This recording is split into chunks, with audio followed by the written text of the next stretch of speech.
My daughter-in-law drove me to the station and handed me a steaming cup of coffee with a smile that did not quite reach her eyes.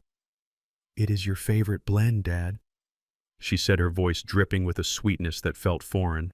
"Have a safe trip." 10 minutes later, my vision blurred into a terrifying gray fog and my legs gave way beneath me. I collapsed onto the cold, unforgiving tiles of the station floor. Through the panic and the shouting of strangers, I remember seeing a woman running toward me, cutting through the crowd like a guardian angel. But before the darkness took me completely, I looked out the glass doors and saw my daughter-in-law's SUV still parked at the curb. She wasn't calling for help. She was watching me die. When I woke up, a doctor had saved my life, and what she said next left me frozen in place. My name is Odell Freeman. I am 68 years old, and for the last 40 years, I have let the world believe I am nothing more than a retired mechanic living on a modest pension. My son Tyrell and his wife Megan look at my calloused hands and my worn-out work boots, and they see a simple man who counts coupons to buy groceries. They see a man who has outlived his usefulness. They have no idea that these grease-stained hands built a logistics and industrial real estate empire worth $15 million. I kept my wealth a secret for one reason only. I wanted to raise a son who valued hard work over easy money. I wanted to be sure that the people who loved me loved Odell the man, not Odell the bank account. I failed. That Tuesday morning, the fog hung low and heavy over the city, wrapping Union Station in a damp gray blanket. The air bit at my exposed skin, a cold that settled deep in my bones, but it wasn't just the weather that made me shiver. It was the errand I was running. I had told Tyrell and Megan that I was taking the early train to visit an old Army buddy in Chicago, a man named Marcus, who had passed away 3 years ago. It was a lie, a necessary deception. The truth was, I was heading into the city center to meet with Mr. Cohen, my attorney. After months of noticing small withdrawals from my checking account and finding legal documents regarding power of attorney that Tyrell had tried to hide in the trash, I knew it was time to change my will. I was going to cut them off before they bled me dry. I was standing near the entrance, pulling my coat tighter around myself, when a white SUV pulled up to the curb. I recognized it immediately. It was the car I had helped Tyrell put a down payment on 2 years ago, the one they claimed they could barely afford to insure. The window rolled down, and there was Megan. She was a striking woman. I will give her that, with sharp features and blonde hair that she kept perfectly styled, but her eyes always held a calculating glint, like a cashier tallying up a receipt. Usually Megan treated me with a dismissive politeness, the kind reserved for unwanted guests. But this morning she was beaming. "Dad," she called out, leaning over the passenger seat. "I saw you walking to the bus stop and thought I would catch you. Here. It is freezing out there." She extended a travel mug through the window. It was an expensive-looking thermos stainless steel, the kind that keeps heat for hours. I approached the car, surprised. We had argued just the night before about the heating bill, with her screaming that I was too cheap to turn up the thermostat. Now she was bringing me coffee. "Thank you, Megan," I said, taking the mug. The warmth seeped into my gloves, a welcome comfort against the morning chill. "You didn't have to do this." "Oh, stop it," she said, checking her reflection in the rearview mirror and then glancing rapidly at the digital clock on the dashboard. "We just want you to be comfortable. It is the hazelnut roast you like. Drink it up. It will keep you warm on the train." I hesitated for a fraction of a second. The sudden kindness felt off, like a suit that didn't fit quite right. But I was a father, and despite everything, despite the suspicions and the missing money, I wanted to believe that my son had married a decent woman. I wanted to believe that there was still love in this family. "I appreciate it," I said, bringing the cup to my nose. The smell of roasted hazelnuts and strong coffee wafted up, masking anything else. "You better hurry," she said, her voice dropping an octave, losing some of that sugary veneer. "You don't want to miss your train. This trip might be longer than you think." I nodded, stepping back onto the curb.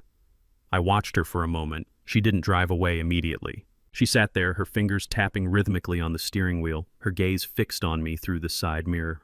I turned and walked into the station, the heavy glass doors sliding shut behind me, sealing my fate.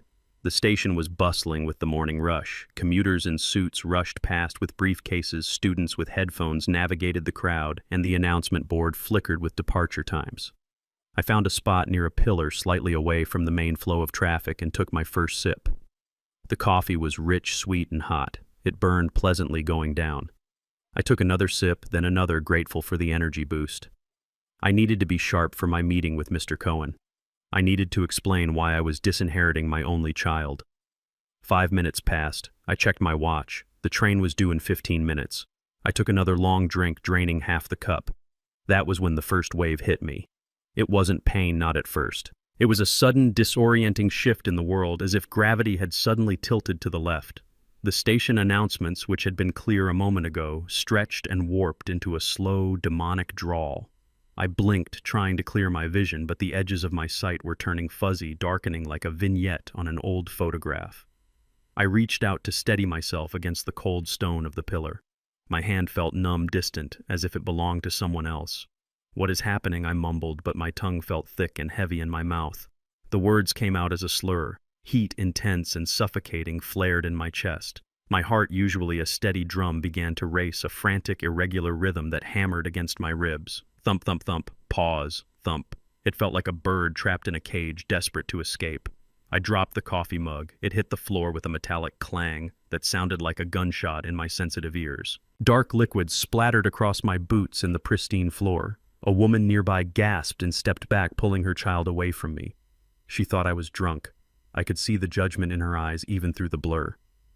"Help," I tried to say, but no sound came out. My throat had constricted. My knees buckled. I didn't fall gracefully. I crumbled. I hit the ground hard, my shoulder taking the brunt of the impact, but I barely felt it. My nervous system was misfiring, sending signals of cold and fire simultaneously. I rolled onto my back, gasping for air that refused to fill my lungs. The ceiling of Union Station, with its high arches and old lights, began to spin. Faces appeared above me, distorted and terrifying. Someone was shouting for security. Someone else was asking if I had a seizure history. I tried to reach for my pocket for my phone. I needed to call Tyrell. Even in that moment, with my life fading, my instinct was to call my son. He would help me. He had to. With an effort that took every ounce of my remaining strength, I turned my head toward the glass doors of the entrance.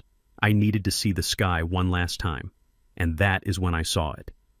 Parked exactly where I had left it, the white SUV remained at the curb. The window was rolled up now. Behind the tinted glass, I could see a silhouette. She hadn't left. She hadn't driven away to work or to run errands. She was sitting there, watching, waiting. A cold realization, colder than the marble floor, washed over me. This wasn't a stroke. This wasn't a heart attack. This was the coffee. This was Megan. The world went gray. The noise of the station faded into a high-pitched ringing. I was dying. My own family had killed me on a Tuesday morning in the middle of a crowd. "Move! Get out of the way!" The voice was sharp, authoritative, cutting through the fog. It wasn't the deep voice of a security guard. It was a woman's voice, fierce and commanding. The circle of onlookers broke apart. A woman dropped to her knees beside me. I couldn't see her face clearly, just a blur of dark curls and intense, focused energy. She didn't recoil from me. She didn't look at me with pity or disgust. She placed warm hands on my neck, searching for a pulse, then immediately pried my eyelids open. The light from her penlight was blinding, searing into my brain. "Look at his pupils," she shouted to someone I couldn't see.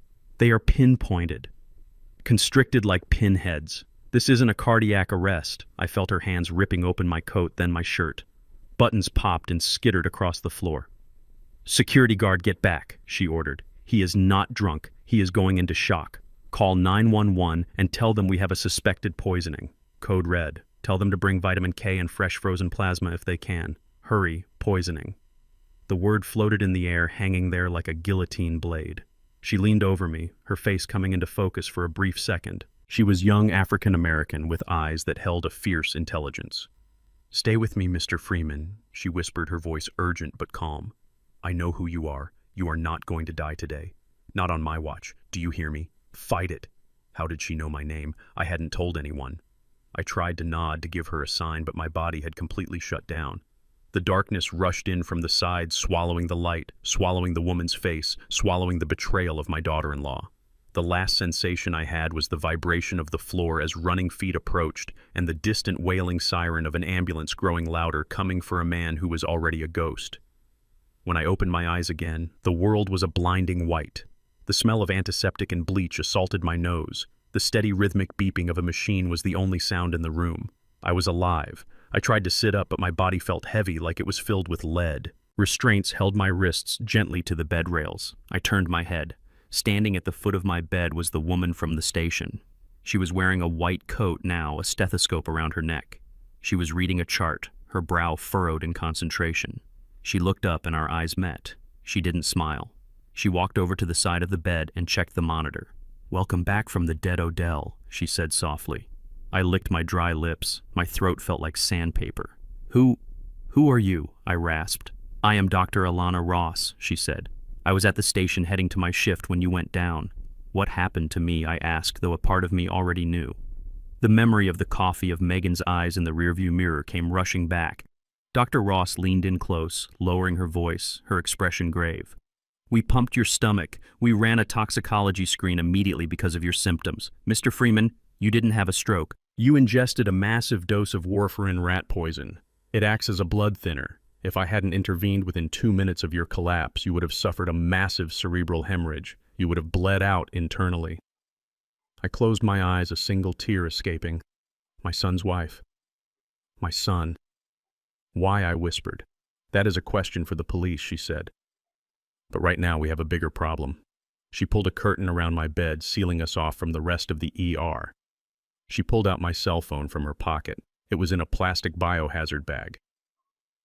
"Your phone has been ringing non-stop," she said. "It is your son Tyrell. But before you answer, you need to see this." She tapped the screen. She had run a diagnostic app on it. There was a flashing red dot on a map. "Someone installed a tracker on your phone, Odell. They watched you go to the station. They watched you stop moving. And right now they are speeding toward this hospital. They aren't coming to see if you are okay." She looked me dead in the eye, her voice chilling me more than the poison had. "They are coming to finish the job." I woke up to the sharp sting of a needle sliding into my arm and the cold, sterile air of the emergency room biting at my exposed skin. My head throbbed with a dull, heavy rhythm like a drum beating underwater, but the fog that had swallowed me at the station was beginning to lift. The first thing I saw was Dr. Alana Ross standing over me, her face tight with a tension that terrified me more than the darkness I had just escaped. She was pushing a clear liquid into my IV line, her eyes darting between the heart monitor and the door. "You are awake," she whispered, her voice urgent and low. "Listen to me, Mr. Freeman, because we do not have much time." The toxicology report confirmed it. Massive levels of warfarin. They were trying to thin your blood until you bled out from the inside.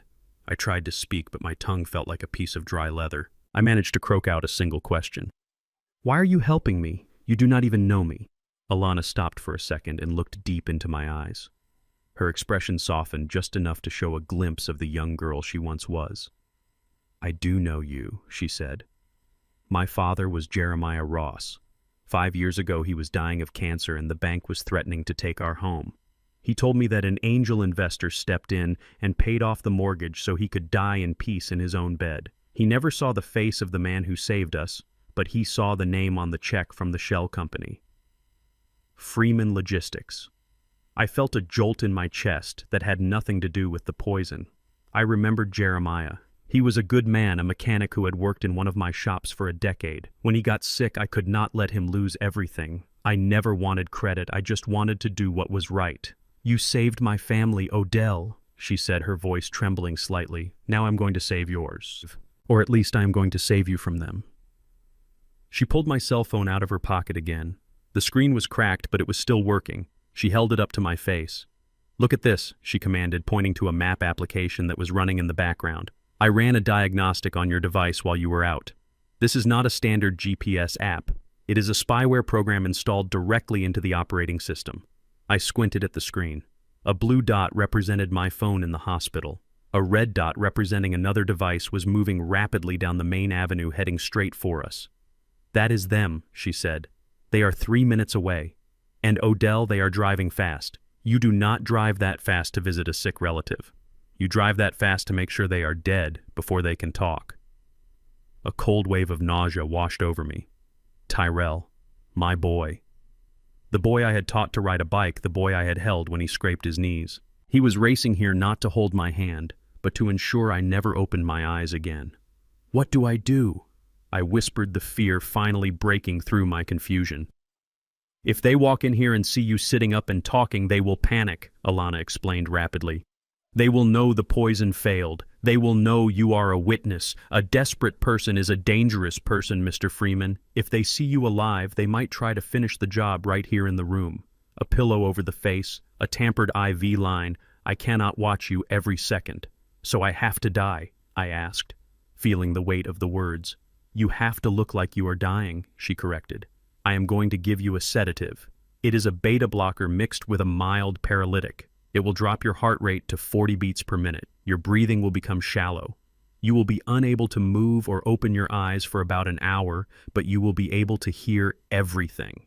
She looked at the door, then back at me. We are moving you to the intensive care unit, room 402. It has a glass wall. Visitors are not allowed inside the room for critical poisoning cases due to the risk of contamination and shock. They will have to watch you from the corridor. They will see a dying man. She injected the second syringe into my IV. I felt a cold sensation spreading through my veins, starting at my shoulder and moving down to my chest. My eyelids began to feel heavy, like lead weights were pulling them down. Fight the urge to sleep, Alana whispered, leaning close to my ear. You need to stay awake in your mind. You need to hear what they say when they think you are gone. That is the only way you will know the truth.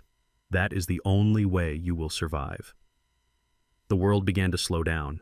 The beeping of the monitor spaced out, becoming a slow, rhythmic drone. Beep, pause, beep. I felt my limbs go slack. I tried to lift my hand, but it would not obey. I was trapped inside my own body, a prisoner in a shell of flesh. Alana called for orderlies, and I felt my bed moving. The ceiling tiles flashed by in a blur of white and gray. I heard the crash of double doors, the murmur of nurses, the distant wail of another ambulance. Then everything stopped. I was in a room. I could tell because the acoustics changed. The air was colder here. I heard the hiss of a respirator even though I was breathing on my own. Alana must have set it up to make it look like I was on life support. Then I heard it. The sound of running footsteps in the hallway. Dad. Dad, where is he? It was Tyrell. His voice sounded frantic, breathless. To anyone else it would have sounded like the panic of a grieving son. But I had raised him. I knew the pitch of his voice when he was lying. I knew the specific tremor that came from guilt, not sorrow. I am sorry, sir, you cannot go in there, a deep voice rumbled. Probably a security guard or another doctor. My wife told me he collapsed, Tyrell shouted. I need to see him. Is he alive? That was the question. Not, is he okay, not what happened. Is he alive? Alana stepped in. Her voice was calm, professional, and detached. She was playing her part perfectly. Mr. Freeman, please calm down, she said. Your father is in critical condition. He suffered a massive event, likely a stroke or a cerebral hemorrhage. We are struggling to stabilize his vitals. Oh, God. Megan's voice joined the chorus. It was high-pitched, shrill. Oh, Tyrell, I told him he did not look well this morning. I told him not to go to the station. Liar, I screamed inside my head. You handed me the cup. You watched me drink it. You watched me fall. He is currently in a coma, Alana continued. We have induced a state of low metabolic activity to try and stop the swelling in his brain. But I have to be honest with you. The prognosis is very poor. His heart rate is dropping. His organ functions are shutting down. There was a silence. A long, heavy silence. I lay there unable to twitch a muscle, listening to my heart beat slowly in my chest, waiting for my son to ask about treatments, to ask about transfers to better hospitals, to ask for a miracle. Instead, Megan spoke. If he passes, Alana. Doctor, what are the next steps? I felt a tear try to form in my eye, but my tear ducts were paralyzed. She was asking about my death before I was even cold. We would need to perform an autopsy to determine the exact cause of death, Alana said. It is standard procedure for sudden collapses in public places. No, Tyrell said quickly. Too quickly. His voice cracked. No autopsy. Dad hated doctors. He hated the idea of being cut open. It was his worst nightmare. He made me promise. If anything happened, he wanted to be cremated immediately. He wanted to be dust. He wanted peace. I had never said that. I had never once discussed cremation with Tyrell. In fact, I had bought a plot next to his mother Etta 5 years ago. He knew that. He knew I wanted to be buried beside my wife. We can discuss arrangements later. Alana said, her voice tight. For now, you can view him from the glass, but do not expect any response. He is gone for all intents and purposes. The man in that bed is just a body keeping a heart beating. I heard footsteps approaching the glass. I could feel their eyes on me. It is a strange sensation being watched by your murderers. It felt like insects were crawling over my skin. I waited for Alana to leave. I prayed she would walk away so they would drop the act. "I will leave you to have a moment with him," Alana said. "I have to check on another patient." Her footsteps retreated. The heavy door of the unit clicked shut. Silence hung in the air for 10 seconds. 10 seconds of my son looking at his father's dying body. I hoped he was crying. I hoped he was regretting everything. I hoped he would pound on the glass and scream that he was sorry. Instead, I heard a sigh. It was a sigh of relief. "Is he really out?" Tyrell whispered. His voice was muffled by the glass, but clear enough. "Look at the monitor," Megan hissed. Her voice was unrecognizable. The sweetness was gone, replaced by a cold, jagged edge. "Heart rate is 40. He is barely alive, Tyrell. He is a vegetable. The doctor said his brain is swelling. Even if he wakes up, he will be drooling in a cup for the rest of his life." Tyrell let out a shaky breath. "You used too much, Megan. You were supposed to make him sick, not kill him right on the station floor. If the police had looked closer—" "I did what I had to do," Megan snapped. "And do not put this on me. You are the one who owes $500,000 to the track. You are the one who said he would never give us the money willingly." I felt like the floor had opened up and swallowed me whole. $500,000, gambling debts. My son had not just made a mistake. He was drowning, and he had decided to use my life as his raft. "We have to be sure," Tyrell whispered. "If he wakes up, if he remembers the coffee—" "He won't remember anything," Megan said dismissively. "The brain damage will take care of that, but we need to move fast. We need that cremation order signed the second he flatlines. We cannot have a coroner looking at his blood. If they find the warfarin, we are done." I heard the rustle of fabric. They were hugging. They were comforting each other while watching me die. "What about the house?" Tyrell asked. "We sell it immediately," Megan replied. "I already called the broker.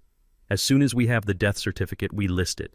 We take the cash, we pay off your debts, and we get the hell out of this city." "But the will," Tyrell said. "What if he changed it?" "He was going to see the lawyer today, Megan. That is why he was at the station." Megan laughed, a low, cruel sound that made my blood run cold. "He never made it to the lawyer, Tyrell. He collapsed before he could sign anything. The old will stands. You are the only heir. It is all ours." I lay there trapped in the darkness of my own body, while the truth washed over me like acid. They hadn't just killed me for money. They had killed me because they thought I was stupid. They thought I was a helpless old mechanic who had stumbled into a fortune he didn't deserve. Tyrell spoke again, his voice trembling. "So we just wait." "No," Megan said. "We do not just wait. We help things along. If he is still breathing by tomorrow morning, we tell the doctors we want to withdraw life support. We tell them it is what he would have wanted. We pull the plug, Tyrell." And then she said the words that would haunt me for the rest of my life. "Plan B is already in motion. If the poison does not finish him, the system will. He is just a number now. A vegetable. Nobody cares about an old black man dying in a public hospital. We are going to walk out of here, Rich Tyrell. Just hold it together." I heard them turn away from the glass. I heard their footsteps fading down the hallway. I lay alone in the silence of the ICU. My heart was beating slowly, artificially slowed by the drugs, but inside my mind it was racing with a fury I had never known. They thought I was a vegetable. They thought I was a victim. They thought Odell Freeman was just an old man who fixed cars and counted coupons. They were wrong. I felt the drug beginning to wear off. A tiny twitch returned to my finger. They wanted a vegetable. I would give them a warrior. They wanted my money.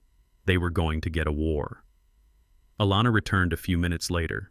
She checked the door, then rushed to my side. She injected the reversal agent into my IV. "Did you hear them?" she asked, her voice grim. I opened my eyes. The room was blurry, but my vision was clearing. I looked at the young doctor who had saved my life. I heard everything. I rasped, my voice sounding like gravel. "What do you want to do?" she asked. I tried to sit up, but my body was still weak. I fell back against the pillows. "They want to pull the plug," I said. "They want to cremate me to hide the poison." "Then we have to get you out of here," Alana said. "Tonight. I can discharge you to a state facility on paper. But in reality, I will take you to a safe house, my apartment. No one will look for you there." I nodded slowly. The plan was forming in my mind. A plan born of 40 years of building businesses, of negotiating deals, of reading people. "Do it," I said. "Make me disappear. Let them think I am rotting in some state nursing home." Alana nodded and turned to prepare the paperwork. "Wait," I said. She turned back. "My son, he thinks I have a few $100,000 in the bank. He thinks the house is the big prize." She looked confused. "Is it not?" I smiled, a cold, hard smile that felt strange on my face. "Dr. Ross, my son is about to find out that he tried to kill a man who is worth $15 million.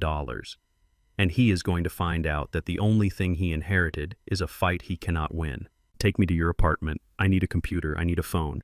And I need you to call a lawyer named Cohen. Tell him Odell Freeman is dead, and tell him that his ghost is ready to do business." The hospital room was plunged into darkness, but sleep was the furthest thing from my mind. The heart monitor beeped a slow, rhythmic lie, telling anyone who passed by that I was fading away. But inside my chest, my heart was hammering with a mix of adrenaline and pure, unadulterated rage. It had been 3 hours since Tyrell and Megan left the viewing window. 3 hours of lying in my own sweat, wondering if they would come back with a pillow to finish the job. The door slid open with a soft hiss. I tensed my hand, curling into a fist under the thin sheet. "It is me, Odell." It was Dr. Alana Ross. She slipped into the room like a shadow, her rubber-soled shoes making no sound on the linoleum. She did not turn on the lights. The glow from the hallway cut across her face, revealing eyes that were wide with urgency. She moved quickly to the side of the bed and began unhooking the sensors from my chest. "We have to move," she whispered, her hands working with practiced efficiency. "I just came from the nurse's station," Megan called. "She is pressuring the attending physician to withdraw life support measures. She claims you have a living will that prohibits artificial hydration." I gritted my teeth. I did not have a living will. I had never signed such a thing. They were forging documents while my body was still warm. "She is trying to kill me legally." I rasped, my throat still raw from the stomach pump. "Exactly," Alana said, pulling the IV line from my arm and taping a piece of gauze over the puncture wound. "And she is very convincing. The night shift supervisor is already preparing the discharge papers for a transfer to a state hospice facility. If you stay here, you will be in a facility by morning and dead by noon." "Where am I going?" I asked, sitting up. The room spun for a moment. The poison had left me weak, my muscles feeling like they were made of water. "On paper, you are going to the Pineview State Hospice Center," Alana explained, helping me swing my legs over the edge of the bed. "It is a grim place, Odell. Understaffed and overworked. It is the kind of place people go to be forgotten. That is where Megan wants you. She knows no one there will look twice at a chart or question a sudden decline." She handed me a bag of clothes. They were not my clothes. It was a pair of scrubs and a heavy coat, but in reality, Alana continued looking me dead in the eye. "You are coming with me. I have falsified the transport order. The ambulance that is supposed to pick you up has been canceled. I am taking you out the service elevator and into my car." I dressed in the dark, my fingers fumbling with the buttons. I felt like a fugitive. I was a man who had built a business empire from nothing, a man who had employed hundreds of people, a man who had never broken a law in his life. And now I was sneaking out of a hospital to escape my own son. We moved through the corridors like ghosts. Alana pushed me in a wheelchair, her ID badge granting us access to the restricted service areas. We passed the laundry room where the smell of bleach and hot linen was overwhelming. We passed the morgue where I knew Tyrell hoped I would be lying right now. The cold night air hit me like a physical blow as we exited the rear loading dock. It was raining, a light drizzle that slicked the pavement. Alana's car was a modest sedan parked in the shadows of a delivery truck. She helped me into the passenger seat and threw my wheelchair into the back. "Keep your head down," she ordered, starting the engine. "We have to pass the main entrance to get to the street." I slumped in the seat, pulling the coat collar up to hide my face. As we drove past the front of the hospital, I looked out through the rain-streaked window. I saw a black car idling near the emergency room doors. It looked like Tyrell's sedan. He was watching. He was making sure I didn't walk out. He was waiting for a body bag, not a survivor. Alana drove in silence for 20 minutes, navigating the city streets with a focus that reminded me of her father. She took a series of turns that I recognized as counter-surveillance measures. She was making sure we were not followed. We arrived at an apartment complex on the north side of the city. It was a brick building, older but well-maintained. This was her sanctuary. We went up to the third floor. Her apartment was small but warm, filled with books and plants. She helped me to a leather armchair and went to the kitchen, returning a moment later with a glass of water and a laptop. "You are safe here, Odell," she said, setting the computer on the coffee table. "No one knows this address. Not the hospital, not your family, not even my coworkers. You are a ghost." I took a long drink of water, feeling it soothe my burning throat. I looked at the laptop. It was a simple machine, but to me it was a weapon. "Thank you, Alana," I said. "I will repay you for this. I promise you." She shook her head. "You already paid Odell. You saved my dad. Now let's save you. What do you need?" "I need the internet," I said, leaning forward. "And I need privacy." She nodded and went into her bedroom, closing the door behind her. I was alone. My body was weak, my hands were trembling, but my mind was sharpening by the second. The fog of the poison was gone, replaced by a cold, crystal-clear clarity. I opened the laptop and typed in a web address that I had not visited in years. It was a secure server. A login screen appeared. I typed in my username Mechanic68 and a password that was a combination of my late wife's birthday and the date I opened my first shop. Access granted. The screen filled with a grid of 12 camera feeds. 5 years ago, I had a feeling. It wasn't anything specific, just a prickle on the back of my neck. Tyrell had started gambling. He was asking for money more often. He was lying about small things. I told myself I was being paranoid, but I had learned in business that paranoia is just another word for preparation. I had hired a security firm to install hidden cameras and microphones throughout my house. They were invisible, tiny lenses hidden in smoke detectors behind bookshelves and inside air vents. I had never used them. I had felt guilty even installing them. I thought I was betraying my son's privacy. Now, as I looked at the screen, I realized it was the best investment I had ever made. Odell Freeman was not just a retired mechanic. That was the lie I told the world. The truth was that I owned Freeman Automotive Logistics. I owned the land under 3 industrial parks. I owned the contracts that supplied parts to every major repair shop in the tri-state area. I had built it all quietly, using shell companies and lawyers to keep my name off the letterhead. I wanted Tyrell to make his own way. I wanted him to be hungry, but Tyrell was not hungry. He was greedy. I clicked on the feed labeled living room. The image was high definition, crisp and clear even in the low light of the house. I saw my living room. It looked the same as it had that morning, but the atmosphere was entirely different. It felt violated. The front door opened. Tyrell and Megan walked in. They were not wearing black. They were not crying. They were not holding each other in grief. They were laughing. Megan kicked off her heels near the door, sending them skidding across the hardwood floor that I polished by hand every Sunday. She walked straight to my liquor cabinet. I watched in silence as she reached for the top shelf. My hand involuntarily twitched. She grabbed the bottle of 1982 Bordeaux that I had bought for my 50th wedding anniversary. Etta and I never got to drink it. She died a month before the date. I had kept that bottle as a shrine to her memory. Megan popped the cork with a casual indifference that made my stomach turn. She didn't even use a glass. She took a swig straight from the bottle, red wine trickling down her chin. To the old man she shouted, raising the bottle to the ceiling, "May he rot in peace." Tyrell laughed. It was a nervous, high-pitched sound, but it was a laugh nonetheless. He grabbed the bottle from her and took a long drink. "I cannot believe it is finally over," he said, wiping his mouth with the back of his hand. "I thought he would live to be 100. He was too stubborn to die. He wasn't stubborn enough for rat poison," Megan sneered. She flopped down onto my leather recliner, my chair, the chair I sat in every night to read the paper. She threw her legs over the armrest. "Start looking," she ordered. "We need cash, Tyrell. We need to pay off the shark by Monday or we are dead. The house sale will take weeks to close even with the fake power of attorney. We need liquid assets now." Tyrell began to move through the room. He was frantic. He pulled books off the shelves, shaking them to see if money fell out. He overturned the vases Etta had collected. He ripped the cushions off the sofa and used a knife to slice open the lining, searching for hidden bundles of cash.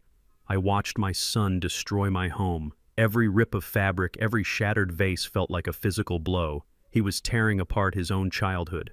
"There is nothing here," Tyrell screamed, throwing a brass lamp across the room. It smashed against the wall, leaving a dent in the plaster. The old miser. Where did he keep it? He must have had a stash.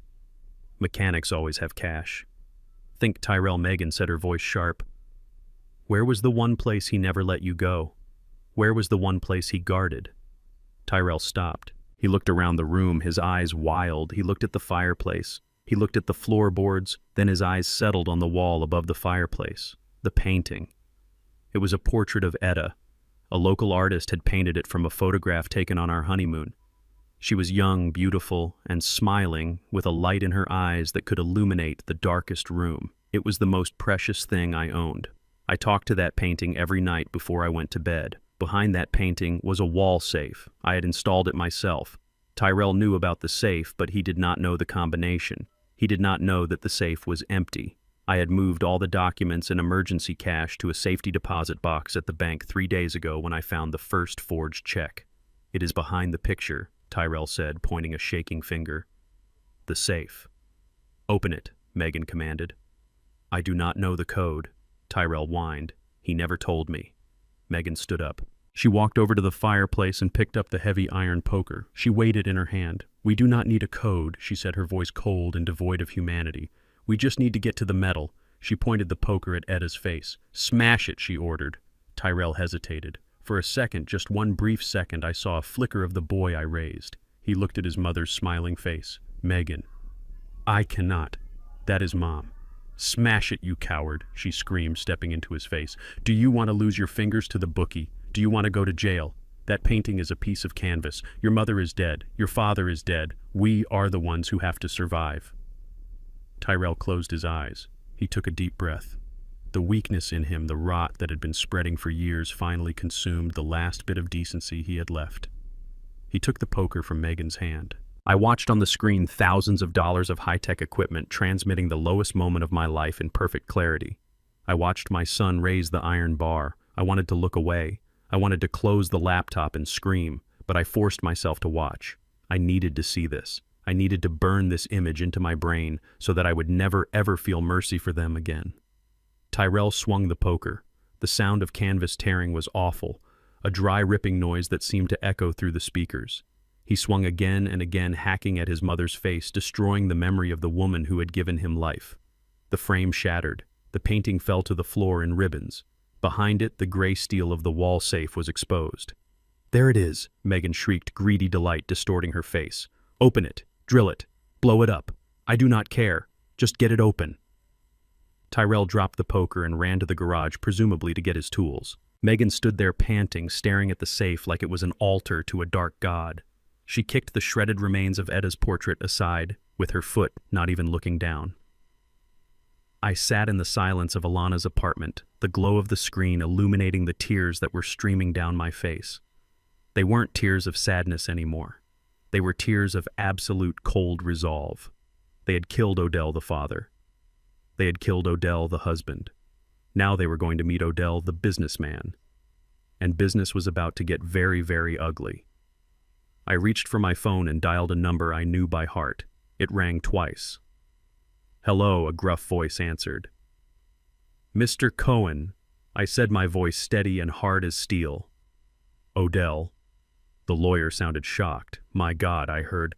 "Tyrell called the office. He said you were in a coma. He said you were dying." "He lied," I said. "I am very much alive. But the Odell you knew is gone." "What do you need?" Odell Cohen asked, sensing the shift in my tone. "I need you to prepare a document," I said. "I want you to execute Clause 7 of my living trust. The Scorched Earth Protocol." There was a pause on the line. "Clause 7. Odell that destroys everything. It freezes the assets. It triggers the forensic audits. It alerts the IRS. It effectively burns the company to the ground to prevent a hostile takeover." "Do it," I said. "But your son—" Cohen started. "I have no son. I cut him off. My son died today. The man in my house is a stranger. And tomorrow morning, Mr. Cohen, I am going to introduce this stranger to the concept of consequences. I want you to draft a sales contract." I continued. "A fake one. Make it look like a foreign investor is offering double the market value for the house." "Why?" Cohen asked, confused. "Because rats are greedy," I said, watching Tyrell return to the living room with a sledgehammer. "And the best way to catch a rat is to offer it the biggest piece of cheese it has ever seen right before the trap snaps shut." The sound of the sledgehammer hitting the plaster was a dull thud that vibrated through the speakers of my laptop.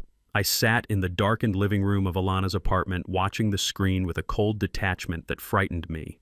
Tyrell had returned from the garage dragging a heavy canvas bag of tools. He looked like a man possessed. His shirt was soaked with sweat, and his eyes were wide and manic, darting around the room as if he expected the walls to close in on him. Megan stood by the fireplace, her arms crossed over her chest, tapping her foot with an impatient rhythm that echoed the ticking clock of my own life. "Hurry up, Tyrell," she hissed. "We do not have all night. If the neighbors hear that noise, they will call the police." Tyrell did not answer. He swung the hammer again, smashing the drywall around the exposed steel face of the safe. Dust and debris flew into the air, coating the expensive furniture I had worked so hard to buy. He coughed, waving the white cloud away from his face, but he did not stop. He struck the wall again and again until the safe stood completely revealed, a gray metal box embedded in the structure of the house I had built for my family. It was a standard keypad model. I had installed it 10 years ago, shortly after Etta passed away. I needed a place to keep the deed to the house, my passport, and the few mementos of our life together that were too precious to leave out in the open. Tyrell dropped the hammer with a clang that made me flinch. He fell to his knees in front of the safe, his hands trembling so violently he could barely steady them to touch the keypad. "What is the combination?" Megan demanded, leaning over him like a vulture waiting for a carcass. "You said he never told you. He never did." Tyrell gasped, wiping sweat from his forehead with a dirty sleeve. "But I know how his mind works. He is a creature of habit. He uses the same numbers for everything. The alarm code, his PIN number, his PIN." He reached out and pressed the keys. The beeps were loud and distinct in the quiet room. 0, 8, 1, 2, 8, 9. I closed my eyes as a tear leaked out. August 12th, 1989. It was Tyrell's birthday. I used his birthday for everything. It was the most important day of my life, the day I became a father. Even after all the lies and the distance, I had never changed it. I wanted to believe that one day he would need to get in there for the right reasons. I wanted him to know that he was the key to my world. The electronic lock buzzed, a happy green light flashed, and with a heavy click, the door of the safe swung open. Tyrell let out a cry that sounded like a sob. He scrambled forward, thrusting his hands into the dark metal cavity. "Yes!" he screamed. "Yes, yes, yes!" Megan dropped to her knees beside him, her eyes gleaming with greed. "How much is in there?" she asked, grabbing his shoulder. "Is it enough? Is it the cash?" Tyrell pulled out the contents of the safe and dumped them onto the floor amidst the plaster dust and broken drywall. There were no stacks of $100 bills. There were no bags of gold coins. There were no bearer bonds. There was a single yellowed piece of paper and a worn leather photo album. Tyrell froze. He stared at the meager pile on the floor, his mouth opening and closing like a fish out of water. He reached back into the safe, feeling around the corners, frantically scratching his fingernails against the bare metal. "No," he whispered. "No. It has to be here. There has to be a false bottom." He began to bang his fist against the inside of the safe, the hollow metal sound mocking him. "Where is it?" he screamed, his voice cracking into a high-pitched wail. "Where is the money? He was a mechanic for 40 years. He owned the shop. He never spent a dime. Where is it?" He picked up the yellowed paper. I knew what it was. It was an IOU from a man named Johnson, a neighbor who had fallen on hard times back in '92. I had lent him $5,000 to save his house. He never paid me back, and I never asked him to. I kept the note not as a debt to be collected, but as a reminder that money is only useful if it helps people. Tyrell crumpled the paper in his fist and threw it across the room. "Trash," he yelled. "It is just trash." He grabbed the photo album. It was the album Etta had made of Tyrell's first year. It had his first lock of hair taped to the inside cover. It had pictures of him taking his first steps in that very living room. He didn't even open it. He flung it against the wall with a violence that made me flinch. The binding broke and pages spilled out, scattering memories across the floor like garbage. That is it, Megan asked, her voice dangerously quiet. That is everything. Tyrell sat back on his heels, his face draining of color until he looked like a corpse. He looked at his hands, the hands that had just destroyed his mother's portrait and broken into his father's safe. It is empty, he whispered. He played us. The old man played us. He is broke. He has always been broke. Megan stood up slowly. She brushed the dust from her designer jeans. She looked down at her husband with an expression of pure, unadulterated disgust. You told me he was hoarding cash, she said, her voice icy. You told me he had a stash. You said we just needed to wait him out. I thought he did, Tyrell stammered, looking up at her with terrified eyes. He lived like a pauper, Megan. He never bought anything. I thought he was saving it. I thought he was hiding it from the government. You thought Megan mocked him. You thought... You are a fool, Tyrell, a useless, spineless fool. Tyrell scrambled to his feet. He began to pace the room, running his hands through his hair, pulling at the roots. I am dead, he muttered. I am dead. I am dead. I am dead. What are you talking about? Megan snapped. Stop pacing. You are making me dizzy. Tyrell stopped and turned to face her. His face was a mask of sheer terror. Tears were streaming down his cheeks, mixing with the white dust. You do not understand, Megan. It wasn't just credit cards. It wasn't just the bank loans. What did you do? Megan asked, taking a step back. I went to the Sharks, Tyrell confessed, his voice rising to a scream. I went to the guys in Vegas, the ones you do not borrow from unless you have a death wish. I owe them $500,000, Megan. $500,000. Megan's mouth fell open. $500,000. For what? Gambling, Tyrell cried. I thought I had a system. I thought I could double it and pay off the house.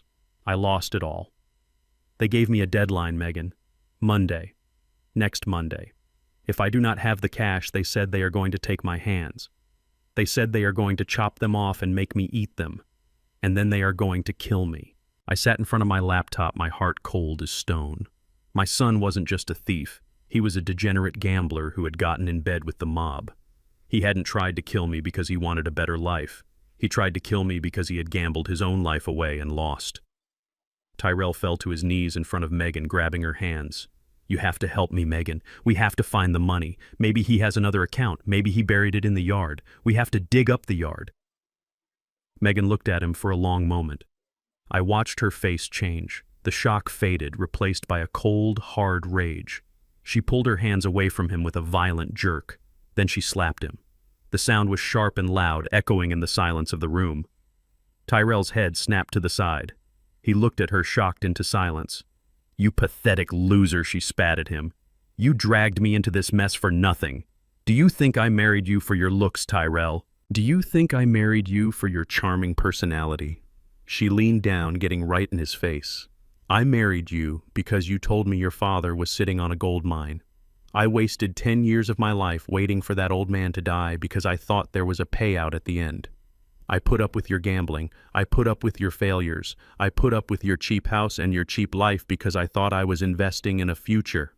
She stood up and kicked him in the ribs, not hard enough to break anything, but hard enough to show her contempt. And now you tell me you owe $500,000 to the mob. You tell me the safe is empty. You tell me I am married to a dead man walking. Tyrell curled into a ball on the floor, sobbing.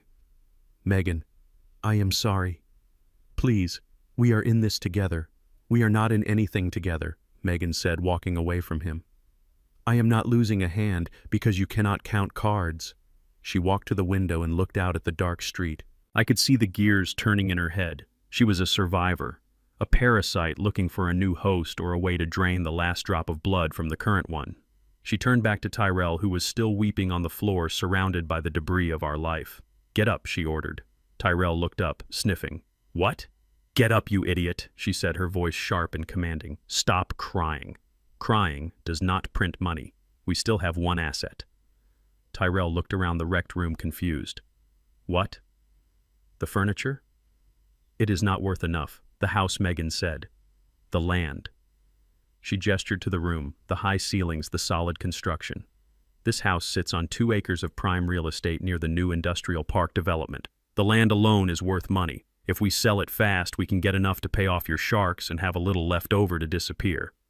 But But Dad is not dead yet, Tyrell said, wiping his nose. We cannot sell it if he is just in a coma. We need him to sign the deed. Megan walked over to the desk where I kept my phone book. She began flipping through the pages. He does not need to sign it, she said calmly. You have his power of attorney, remember? The one you forged last month. But the notary, Tyrell said. He will know it is fake. Not if we use the right broker, Megan said. She stopped flipping the pages and pointed to a name scrawled in the margin. Eddie Velez. I knew that name. Velez was a bottom feeder, a real estate broker who had lost his license years ago for fraud. He operated in the shadows, buying distressed properties for cash and asking no questions. Call him, Megan ordered. Now, Tyrell asked. It is 3 in the morning. People like Eddie are awake at 3 in the morning, Megan said. Call him. Tell him we have a property. Tell him we need a cash buyer immediately. No inspections, no questions. We will take 60 cents on the dollar if they can bring a briefcase full of cash within 48 hours. But the title, Tyrell stammered. We will figure it out, Megan snapped. We tell Eddie the old man is incapacitated. We show him the forged power of attorney. We pay Eddie a fat commission to look the other way. He does not care about the law. He cares about the cut. She walked back to Tyrell and grabbed him by the shirt collar, hauling him to his feet. Listen to me, Tyrell. We are going to sell this house. We are going to sell the land. We are going to sell the tools in the garage. We are going to sell every single thing that is not nailed down. We are going to strip this carcass clean. She looked around the room, her eyes landing on the smashed safe. If he didn't leave us cash, we will turn his life into cash. We have 48 hours before your friends from Vegas show up. So pick up the phone and make the call. Tyrell nodded, his hands shaking as he pulled his phone from his pocket. He dialed the number. Megan walked to the kitchen and came back with the bottle of wine. She took a long drink, staring at the empty safe. 48 hours, she muttered to herself. And then we are gone. I sat in the dark watching them. My hands were clenched so tight my knuckles were white. They were going to sell my home. They were going to sell the place where I raised my son, the place where I loved my wife, the place where I had planned to spend my final days. They were going to trade my legacy for a bag of dirty money to pay off a gambling debt. I reached for my own phone. My hand hovered over the keypad. Megan was right about one thing. They had 48 hours. But she was wrong about who was in control. They thought they were stripping a carcass. They didn't know the beast was still breathing, and the beast was about to bite back. I dialed Alana's number. She picked up on the first ring. They are trying to sell the house. I said, my voice flat and cold. They are calling a dirty broker. They want cash in 2 days. I heard Alana draw a sharp breath. What do we do, Odell? We give them what they want, I said. Or at least we give them the illusion of it. Call Cohen. Wake him up. Tell him to get his best suit ready. Why, Alana asked. Because tomorrow morning, I said, watching Tyrell speak frantically into his phone, I am going to buy my own house back, and I am going to pay for it with a check they can never cash. I sat in the dim light of Alana's apartment watching the pixelated feed of my living room with a heaviness in my chest that felt like a stone. On the screen, Tyrell was scrambling through the pile of papers he had dumped from my desk drawer. His hands were shaking so bad he kept dropping documents onto the floor. He was looking for the one piece of paper that would give him the keys to my kingdom. Found it, he shouted, holding up a blue folder. The power of attorney. I remembered the day I signed that document 6 months ago. Tyrell had come to me with a concerned look on his face, saying it was just a formality for my health insurance. He said it was to make sure he could talk to the doctors if I ever got sick. I trusted him. I signed it without reading the fine print. I signed away my autonomy because I thought I was signing a permission slip for a loving son. Now I watched as he ripped it out of the folder and smoothed it out on the coffee table right next to the empty wine bottle. Megan snatched it from him. She scanned the lines, her eyes narrowing. This is a springing power of attorney, she said, her voice sharp with frustration. It only goes into effect if 2 physicians certify that he is incapacitated. We cannot use this to sell the house unless we have doctor's notes, Tyrell. The broker Velez might be dirty, but the title company needs paperwork to cover their backs. Tyrell slammed his fist onto the table, making the wine bottle jump.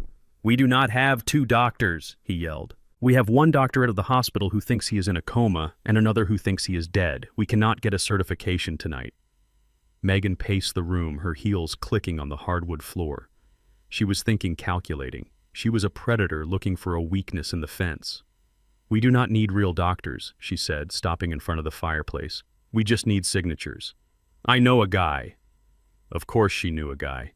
Megan had worked as a receptionist at a pain management clinic 3 years ago before she got fired for stealing prescription pads. She knew the underbelly of the medical world. Who? Tyrell asked, wiping sweat from his forehead. Dr. Kincaid, she said. He lost his license to practice in 3 states, but he still has a stamp and a pad. He will sign anything for $5,000 cash. $5,000, Tyrell whined. We do not have $5,000, Megan. We have nothing.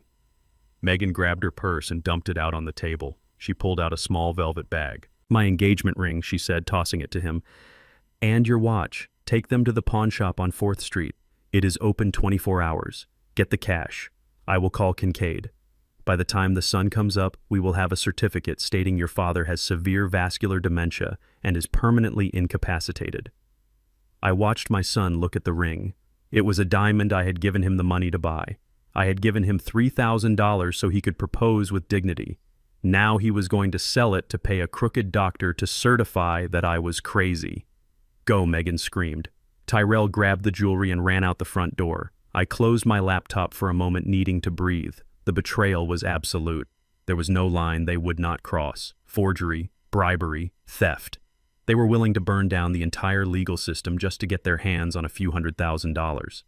Alana walked into the room carrying 2 mugs of tea. She saw the look on my face. What happened? She asked, sitting down opposite me. They are forging medical records, I said, taking the tea. My hands were steady now. The anger had turned into a cold focus. They are going to get a certificate saying I am incompetent. They are going to use the power of attorney to sell the house to a cash buyer tomorrow. Alana looked worried. If they sell the house to a third party, it will be a legal nightmare to get it back, Odell.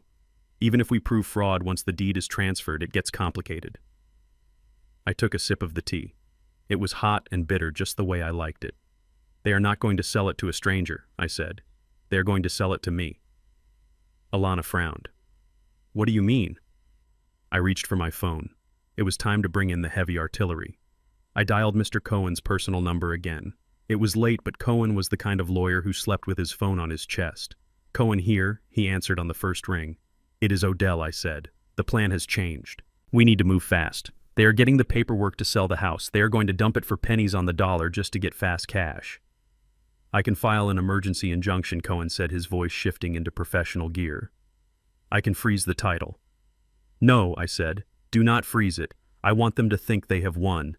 I want them to think they hit the jackpot. I explained my plan. It was risky. It required Cohen to step out of his role as my corporate counsel and into the role of a shark. I needed him to be the thing Tyrell and Megan desired most, a savior with a checkbook.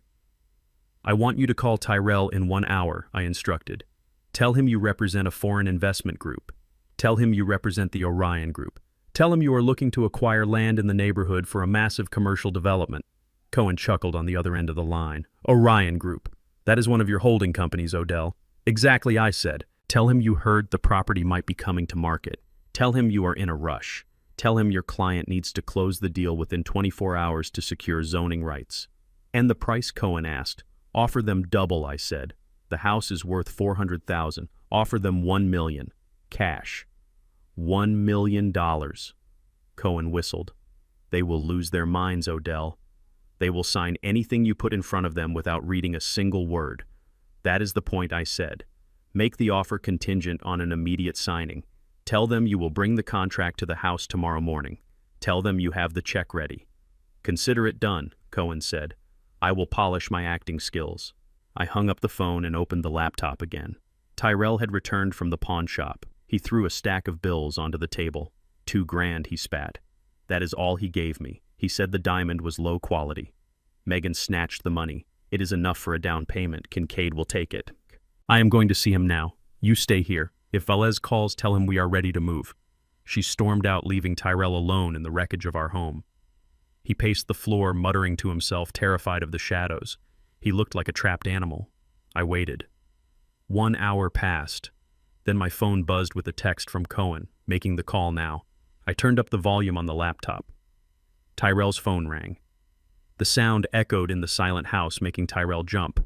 He looked at the screen. It was an unknown number. He hesitated, then answered. "Hello?" he said, his voice shaking. I could not hear Cohen's side of the conversation, but I could see Tyrell's face. It went from confusion to shock, and then to a look of pure, unadulterated greed that twisted his features into something ugly. "Yes," he stammered. "Yes, I am the owner. Well, I have power of attorney. Yes, the deed is clear." He listened for a moment, nodding frantically even though no one could see him. 1 million, he squeaked. His knees actually buckled and he had to grab the back of the sofa to stay upright. $1 million cash. Yes. Yes, we can sign tomorrow. Absolutely. No inspections are necessary. Yes, as is condition. He listened again. Tomorrow at noon. Yes. Please bring the contract. We will be ready. Tyrell hung up the phone. He stood there for a second, staring at the device in his hand as if it had just turned into gold. Then he let out a scream of joy that was loud enough to wake the neighbors. "Megan," he shouted, running to the door even though she was gone. "Megan, we are rich!" He started dancing around the room, kicking the debris of the broken safe out of his way. He grabbed the empty wine bottle and kissed it. $1 million, he laughed hysterically. 1 million. I can pay the sharks. I can buy a Porsche. I can buy a boat. The old man was sitting on a gold mine and he didn't even know it. I watched him celebrate. I watched him dance on the grave of our relationship. He wasn't mourning me. He wasn't feeling guilty. He was calculating how fast he could spend the money he thought he was getting. Megan returned an hour later waving a piece of paper. "I got it," she announced triumphantly. "Dr. Kincaid signed it. We have the certificate of incapacity. We can sell the house to Valles in the morning." "Forget Valles," Tyrell shouted, grabbing her by the shoulders. "Forget Valles. He was going to give us peanuts." "What are you talking about?" Megan asked, pulling away. "I got a call," Tyrell said, his eyes wide and manic. "An investment group. They want the land, Megan. They want to build a factory or something. They offered $1 million. Megan froze. 1 million, cash, Tyrell said. "Tomorrow. They are coming here at noon with the contract. We just have to sign." Megan looked at him, skepticism warring with greed. "Is it real?" "It is real," Tyrell insisted. "It was a big law firm. They sounded serious. They said they need the land immediately. We hit the jackpot, Megan." Megan's face slowly broke into a grin, a wide, predatory smile that showed all her teeth. She looked around the destroyed living room. She looked at the hole in the wall where the safe used to be. 1 million, she whispered. "That solves everything." She walked over to the window and looked out into the night just as I had seen her do so many times before. But this time she wasn't looking with disdain. She was looking with ownership. "The old man died at the perfect time," she said softly, her voice carrying clearly through the hidden microphone. "What do you mean?" Tyrell asked, pouring himself the last drops of wine. "I mean," Megan said, turning back to him, "that if he had died a week later, we might have missed this opportunity. If he had died a week earlier, we might not have been desperate enough to look for buyers." She laughed, a cold sound that made the hair on my arms stand up. "It is like he knew," she said. "It is like he finally decided to do something useful for us. He died so we could be rich, Tyrell. It is the only good thing he ever did." I sat in Alana's apartment, my hand resting on the closed laptop. The anger was gone now, replaced by a deep, icy resolve. They thought they had won. They thought they had outsmarted the world. They thought Odell Freeman was just a stepping stone on their path to luxury. They were going to sign that contract tomorrow. They were going to sign it with smiles on their faces. And when they did, they were going to find out that the man they thought was dead was holding the pen. And the ink in that pen was going to be poison. Alana looked at me, concern etched on her face. "Are you okay, Odell?" she asked. I stood up and walked to the window, looking out at the city lights. Somewhere out there, my son was celebrating my death. "I am fine," I said. "I am better than fine, Alana." I turned back to her. "Get some sleep. Tomorrow is a big day. I need to buy a suit. And I need you to help me prepare for a funeral." "Whose funeral?" she asked, confused. "Theirs," I said. "Tomorrow at noon we bury them." Night fell over the city, but inside my house the lights were blazing like a beacon of depravity. I sat in Alana's apartment, the glow of the laptop screen illuminating the darkness of the room. My hand gripped a glass of water so tight I thought it might shatter. On the screen I watched as my sanctuary was turned into a carnival of greed. Tyrell and Megan had decided to celebrate. They hadn't even signed the papers yet. They hadn't seen a single dime. But the promise of $1 million was enough to make them lose their minds. They had invited people over. Not family, not grieving friends, but a crowd of strangers, loud, boisterous people I had never seen before. They had pushed my furniture against the walls to make a dance floor. The stereo system I used to listen to jazz on Sunday mornings was now blasting bass-heavy music that rattled the windows. Smoke hung in the air, a thick haze of cigarettes and something sweeter, likely marijuana. They were smoking in my house. Etta never allowed smoking. She said it stained the soul of a home. Now they were blowing smoke rings at her memory.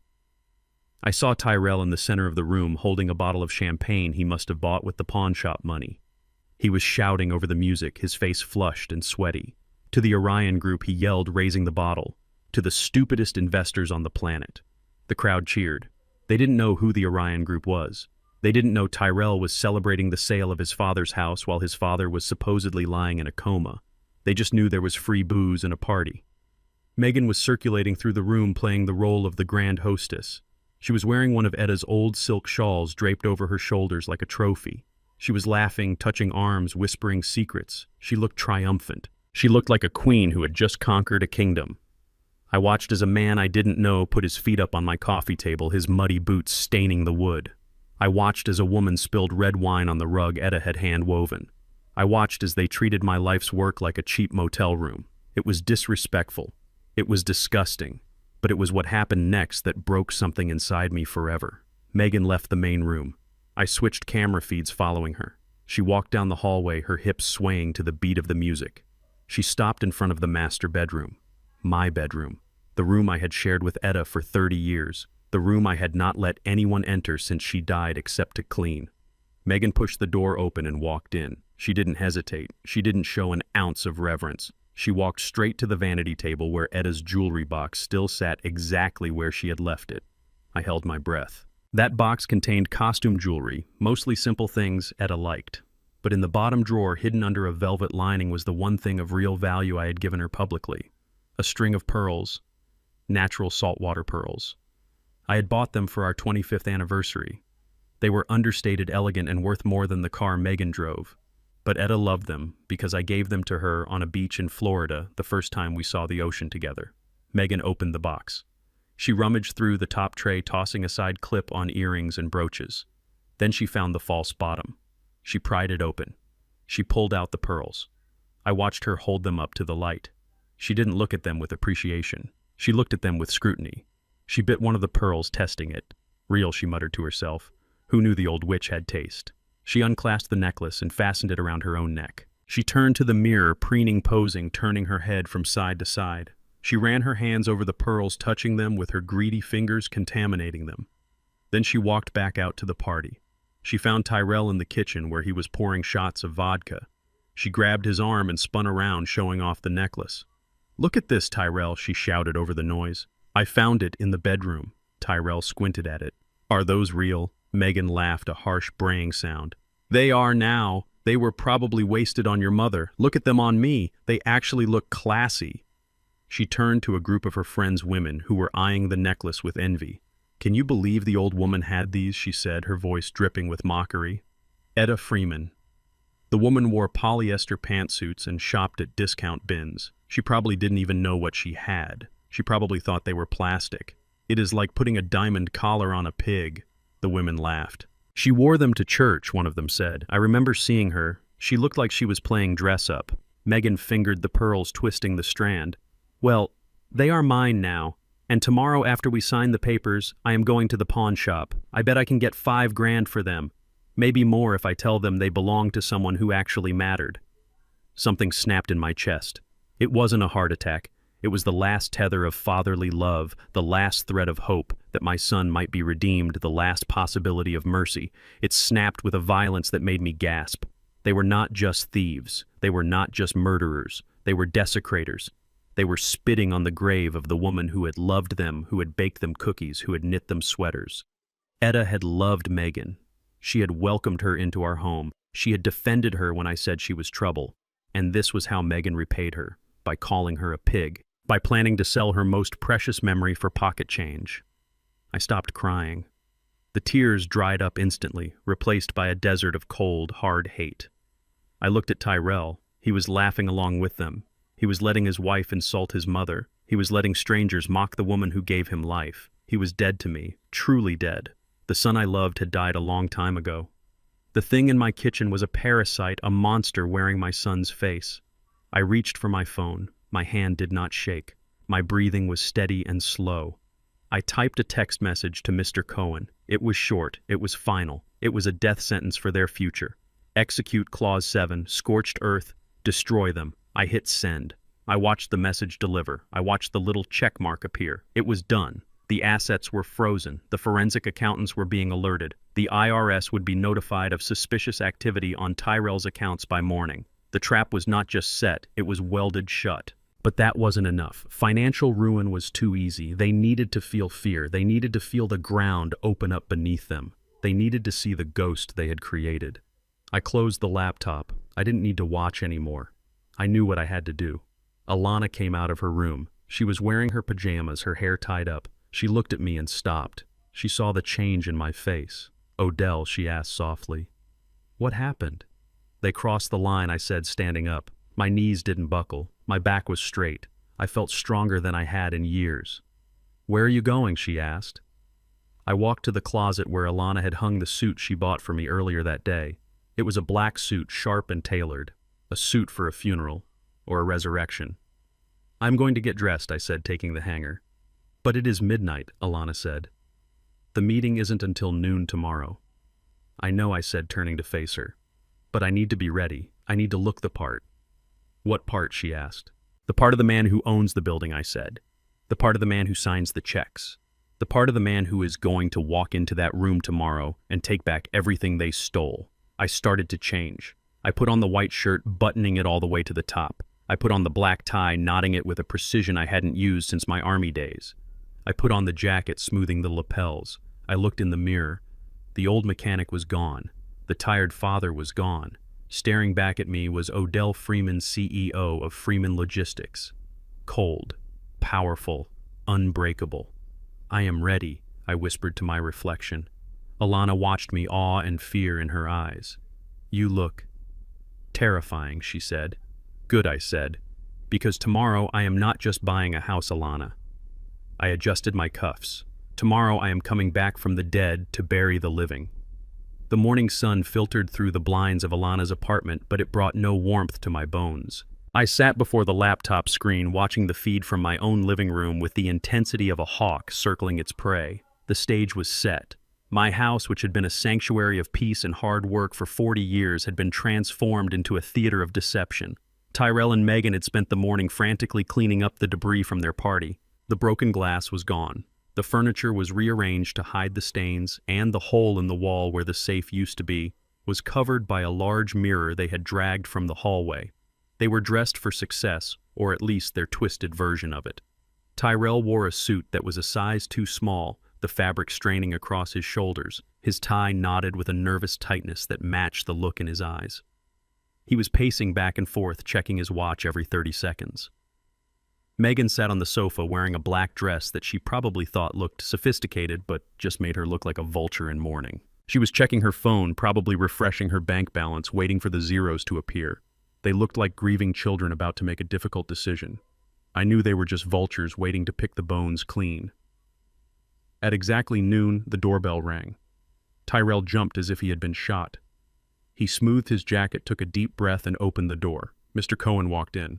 I had to smile. My lawyer had really committed to the role.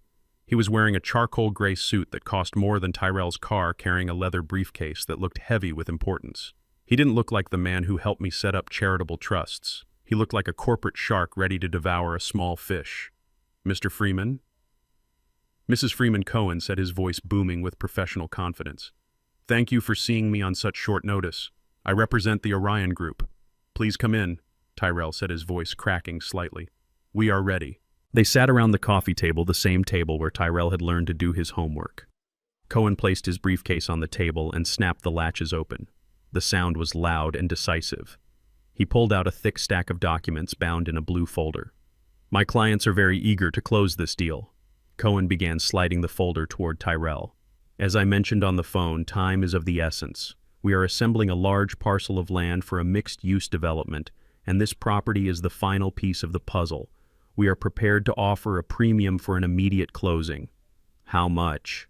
Megan asked, leaning forward, her eyes locked on the folder. Cohen opened the folder and pointed to a figure on the first page. $1.5 million, he said, calm as a frozen lake. I saw Tyrell stop breathing. I saw Megan's pupils dilate. The offer on the phone had been $1 million. Cohen had raised it. He was feeding their greed, making the bait so sweet they wouldn't taste the hook. 1.5, Tyrell whispered. That is more than...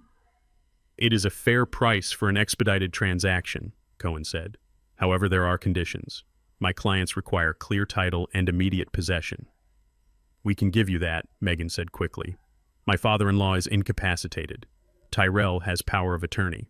We have the medical certificate right here. She pushed the forged document from Dr. Kincaid across the table. Cohen didn't even look at it. He just nodded, dismissing the fraud as a minor detail. Excellent, Cohen said. Then we are ready to proceed. If you sign today, the funds have been authorized for immediate transfer. Megan looked at Tyrell. Sign it, she hissed. Sign it now. Tyrell picked up the pen Cohen offered. It was a heavy, expensive pen. Tyrell held it like a scepter. He looked at the contract. He didn't read a word. He didn't check the clauses. He didn't look for the fine print. He just saw the number. $1,500,000. It was enough to pay off the loan sharks. It was enough to buy a new life. It was enough to erase the guilt of killing his father. I am signing as legal guardian, Tyrell said, his voice trembling with excitement. That is correct, Cohen said, pointing to the line. I watched on the screen as my son put pen to paper. I watched him sign away his soul. He scribbled his name with a flourish, a signature that sealed his fate. He handed the pen back to Cohen with a smile that was equal parts relief and arrogance. Done, Tyrell said. When do we get the check? Megan was already reaching for her purse, presumably to get her routing number. Cohen took the contract back. He closed the folder. He placed the pen back in his pocket. Then he leaned back in his chair and crossed his legs. Thank you, Mr. Freeman, Cohen said. The contract is now binding. However, I must draw your attention to Clause 12B regarding the disbursement of funds in cases involving power of attorney for incapacitated grantors. Tyrell's smile faltered. Clause what? Clause 12. B. Cohen repeated, it is a standard protection for my clients. Since the property owner, Mr. Odell Freeman, is not present and is reportedly in a vegetative state, we must ensure that the title transfer cannot be contested by other heirs or by the state. Therefore, the funds cannot be released directly to you. Megan stood up, her face flushing red. What do you mean you cannot release them? You said immediate transfer. Immediate transfer to an escrow account, Cohen corrected smoothly. The $1.5 million has been deposited into a secure holding account at First National Bank. So give us access, Tyrell demanded, standing up next to his wife. We need that money today. I cannot do that, Cohen said. Under the terms of the contract you just signed, the escrow agent is only authorized to release the funds upon the satisfaction of one specific condition. What condition? Megan screamed. Cohen looked at them, his face an unreadable mask of legal indifference. We need proof that the title is absolute, he said. Since Mr. Odell Freeman is incapacitated, the only way to guarantee that he will not recover and contest this sale is to wait for the probate process. Or, what Tyrell asked, desperation creeping into his voice. Or, Cohen said, providing the escrow agent with an official death certificate for Mr. Odell Freeman. The silence in the room was absolute. I could hear the hum of the refrigerator in the kitchen. I could hear the traffic outside. A death certificate, Tyrell whispered. Correct, Cohen said, standing up and picking up his briefcase.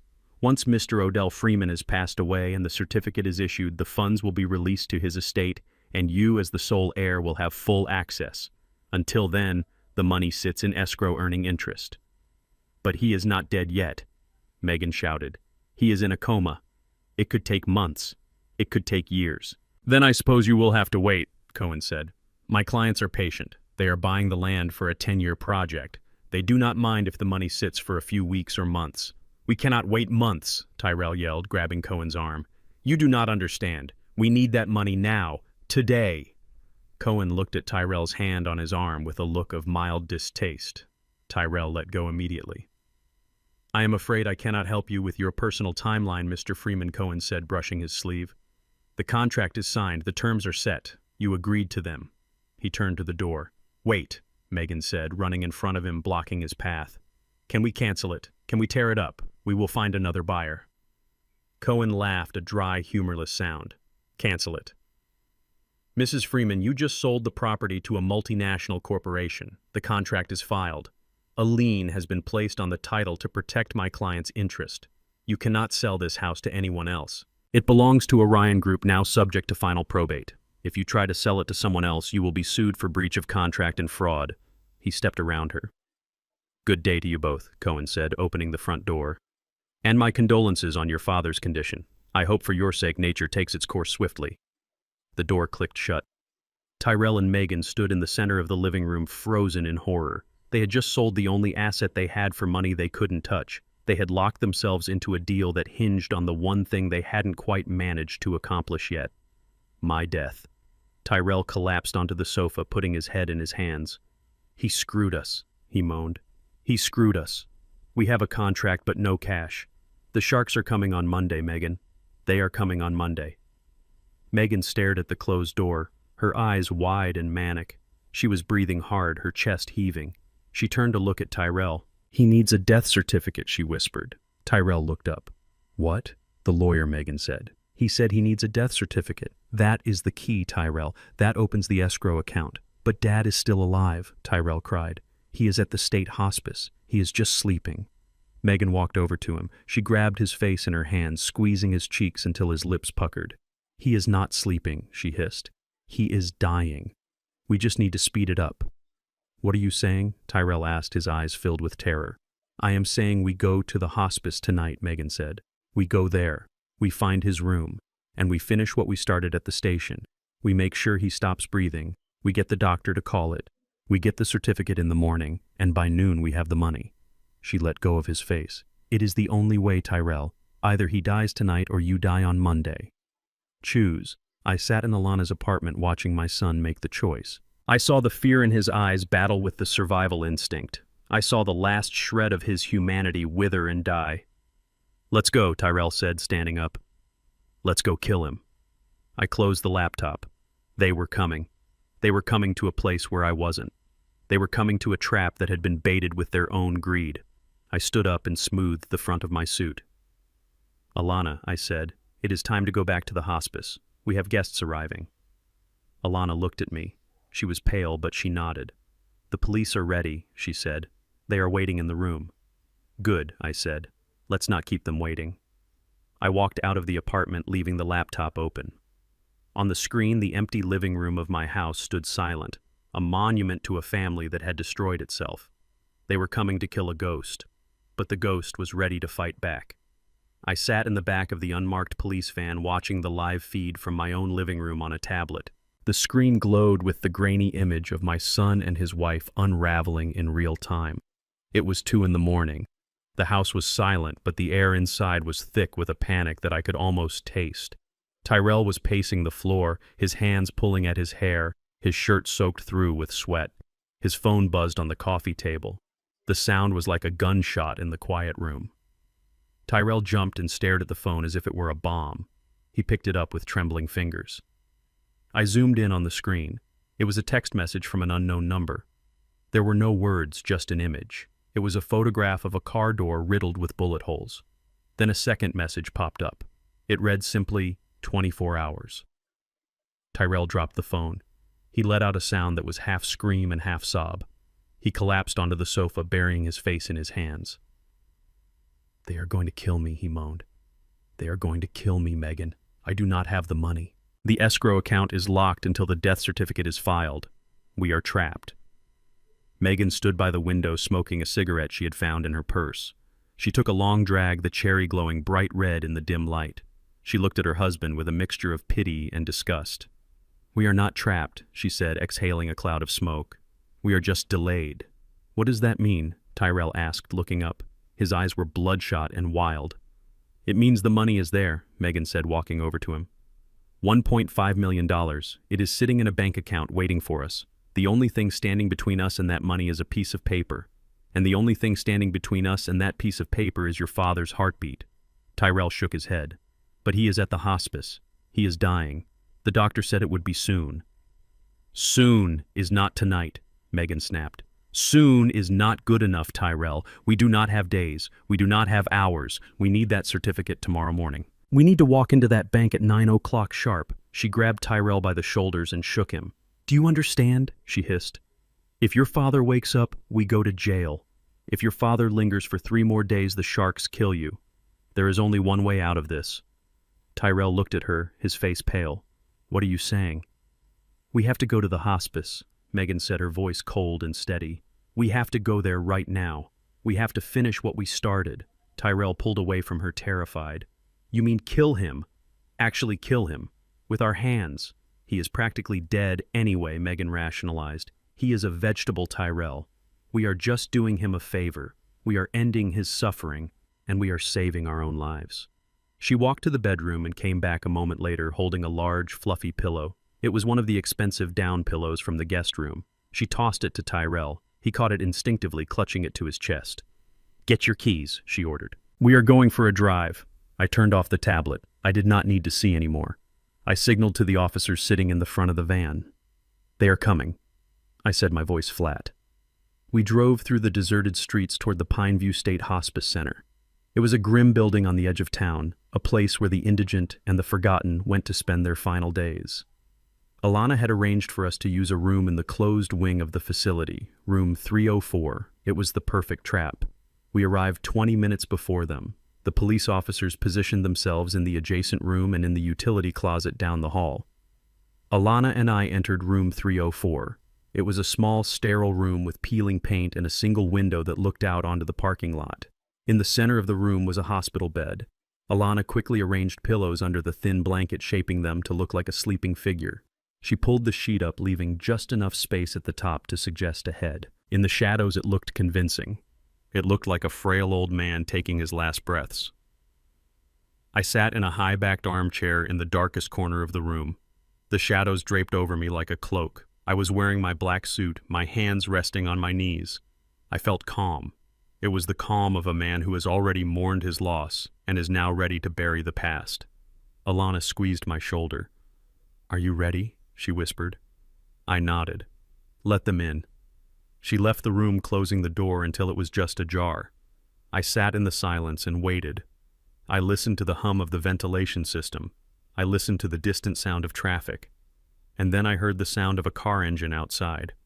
I watched through the blinds as Tyrell's car pulled into the lot. The headlights cut through the darkness, illuminating the cracked pavement. They parked in the furthest corner away from the security lights. 2 figures got out. One was moving with purpose, the other was dragging his feet. They approached the side entrance. I knew what would happen next. There was a night guard named Larry who worked that door. He was underpaid and tired. Alana had told him to expect visitors, but Tyrell and Megan didn't know that. I listened intently. I could not hear the conversation, but I could imagine it. Megan would do the talking. She would flash a $50 bill. She would say they were grieving children who just needed to see their father one last time. Larry would take the money and look the other way. Minutes passed. Then I heard it, the soft squeak of rubber soles on the linoleum floor. Footsteps. They were in the hallway. I held my breath. The footsteps were slow, hesitant. They stopped. I heard whispering. This place gives me the creeps. Tyrell's voice drifted through the crack in the door. Keep moving, Megan hissed. Room 304. It is down here on the left. They started walking again, closer and closer. I could feel my son's presence on the other side of the wall. I remembered holding him when he was a baby, walking him up and down the hallway of our home when he had colic. I remembered teaching him to tie his shoes. I remembered the pride I felt when he graduated high school. All of those memories swirled in my mind, mixing with the reality of what he was about to do. He was coming to kill me. He was coming to press a pillow over my face until my heart stopped beating. The footsteps stopped right outside the door. Do it, Megan whispered. I cannot, Tyrell whined. Give me the pillow, Megan snapped. No, you have to do it. You have to be the one. If you want to be the man of the house, you have to do what is necessary. There was a pause. A long, heavy silence. "Fine," Tyrell said. His voice was shaking, but there was a resolve in it now. A dark, desperate resolve. The door creaked open. A slice of light from the hallway cut across the floor, illuminating the foot of the bed.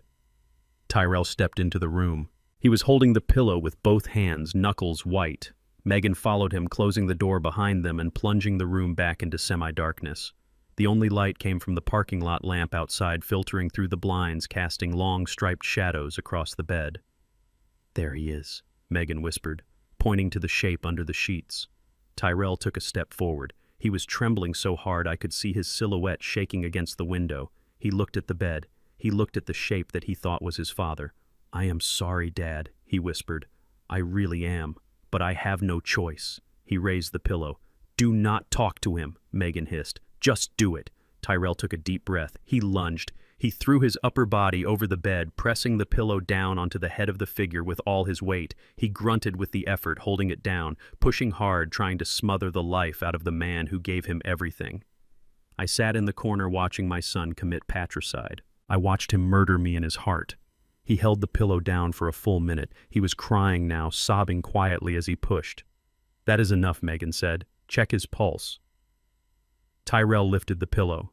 He was panting, sweating. He reached out with a shaking hand to check the neck of the figure. He pulled back the sheet. He froze. There was no face. There was no neck. There was no body. It was just a pile of laundry and rolled-up towels. Tyrell stared at the empty bed. He patted the mattress frantically as if his father might be hiding inside the foam. "He is gone," he gasped. "He is not here. Megan, he is not here." "What?" Megan asked, stepping forward. "Let me see." She shoved him aside and looked at the bed. She ripped the sheets off, throwing them onto the floor. It was just an empty mattress. "Where is he?" she shrieked. "Where is the body? Did they move him? Is he dead already? Maybe he walked away," Tyrell said, his voice rising in panic. "Maybe he woke up." "He was in a coma, you idiot," Megan shouted. "People in comas do not walk away." They stood there in the center of the room, illuminated by the stripes of street lamp light, two people who had just realized that their nightmare was only beginning. I decided it was time. I reached out and clicked on the small reading lamp next to my chair. The sudden light flooded the corner of the room. Tyrell and Megan spun around blindingly fast, their eyes wide with terror. They saw me. I was sitting with my legs crossed, my hands resting calmly on the armrests of the chair. I looked at them. I looked at the pillow in Tyrell's hands. I looked at the hatred in Megan's eyes. "Hello, Tyrell," I said, my voice deep and steady, resonating in the small room. Tyrell dropped the pillow. It hit the floor with a soft puff of air. He backed away until he hit the wall. "Dad," he whispered, You are awake." "I am awake," I said. "I have been awake for a long time." Megan recovered faster than him. She took a step toward me, her eyes scanning the room, looking for a weapon, looking for a way out, looking for an explanation. We came to visit," she stammered, her mind working furiously to spin a lie. "We heard you were transferred. We wanted to make sure you were comfortable. Tyrell brought you a pillow from home." I looked at the pillow on the floor. "Is that right?" I asked. "You brought me a pillow to make me comfortable." "Yes," Tyrell said, latching onto the lie like a drowning man. "Yes, we saw you sleeping. We didn't want to wake you." I stood up. I was tall, and despite the poison, I still had my strength. I walked toward them. They shrank back. "You didn't want to wake me," I repeated, "so you pressed a pillow over my face with all your weight." "Is that how you tuck people in, Tyrell?" We were just adjusting it," Megan said, her voice shrill. "Stop lying," I roared. The sound of my voice filled the room, shaking the walls. "Stop lying to me. I heard you. I heard you in the hallway. I heard you at the hospital. I heard you in my house when you smashed your mother's picture." Tyrell's face went white. You heard that. "I saw it," I said. "I have cameras, Tyrell. I have cameras in every room of the house. I watched you break the safe. I watched you steal the pearls. I watched you celebrate my death." Megan's face twisted. "You old bastard. You were spying on us." "I was protecting myself," I said. "And tonight I am finishing it." I looked at Tyrell. "You came here to kill me," I said. "You came here to murder your own father for money." "No." "Dad." Tyrell cried, tears streaming down his face. "I had to. The sharks. They were going to kill me. So you decided to trade my life for yours, I asked. He looked down, unable to meet my gaze. I walked over to the door and pushed it open fully. You are looking for a way out, Tyrell, I said. You are looking for someone to save you. I stepped aside. Well, here is your salvation. Alana stepped into the doorway. Behind her were 4 police officers, their guns drawn, their faces grim. Police, one of them shouted, "Put your hands in the air, now!" Tyrell fell to his knees, sobbing uncontrollably. Megan stood defiant for a moment, looking for an angle, looking for a bribe, looking for a lie. Then she saw the officers' badges. She saw the reality of the situation. She slumped her shoulders and raised her hands. I stood by the window watching as they were handcuffed. I watched as my son was read his rights. I watched as the future he had tried to steal was taken away from him forever. As they were led out of the room, Tyrell looked back at me. "Dad," he whispered, "help me, please."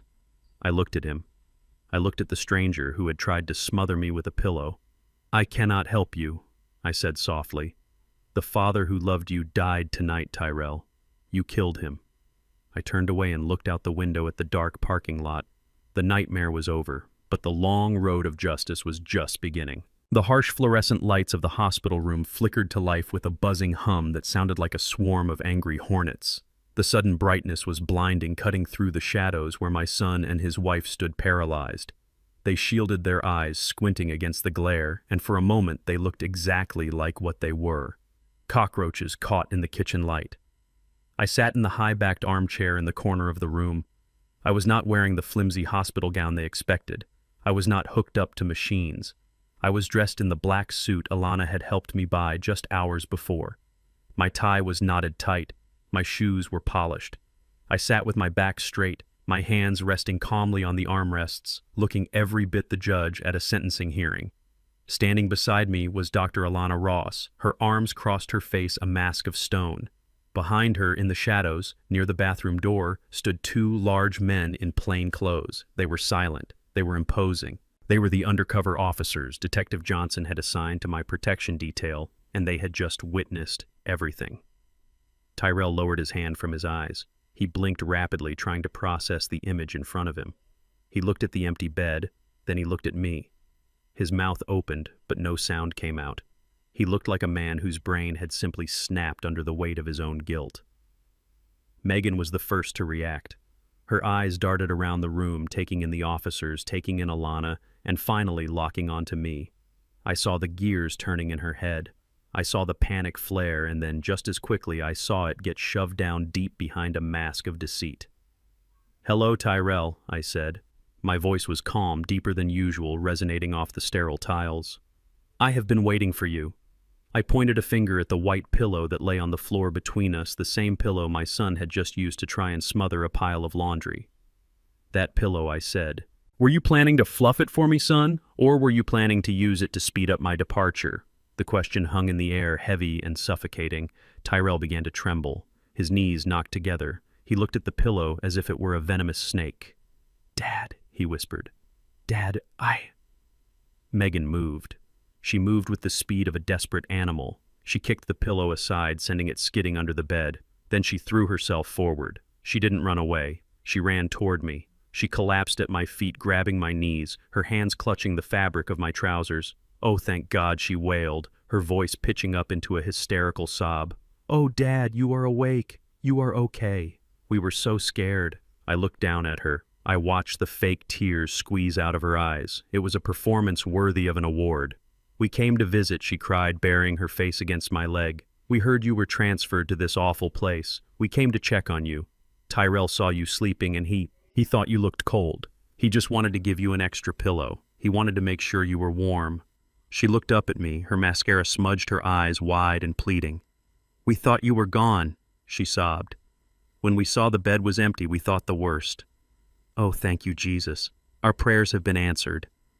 I looked at Tyrell. He was staring at his wife, stunned by her audacity. She gestured frantically for him to join her. "Tyrell, come here," she said. "Your father is alive. Come hug him."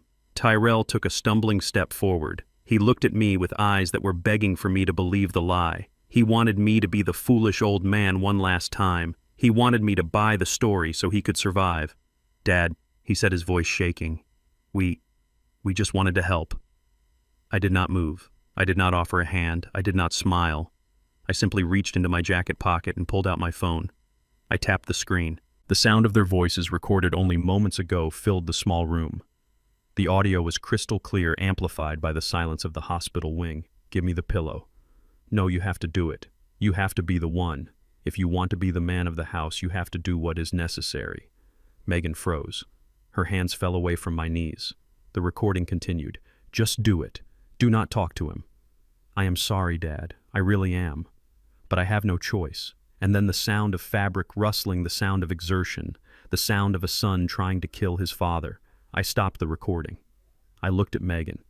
She was still on her knees, but her face had changed. The mask of the loving daughter-in-law had cracked and fallen away, leaving something ugly and raw underneath. "Was that a prayer, Megan?"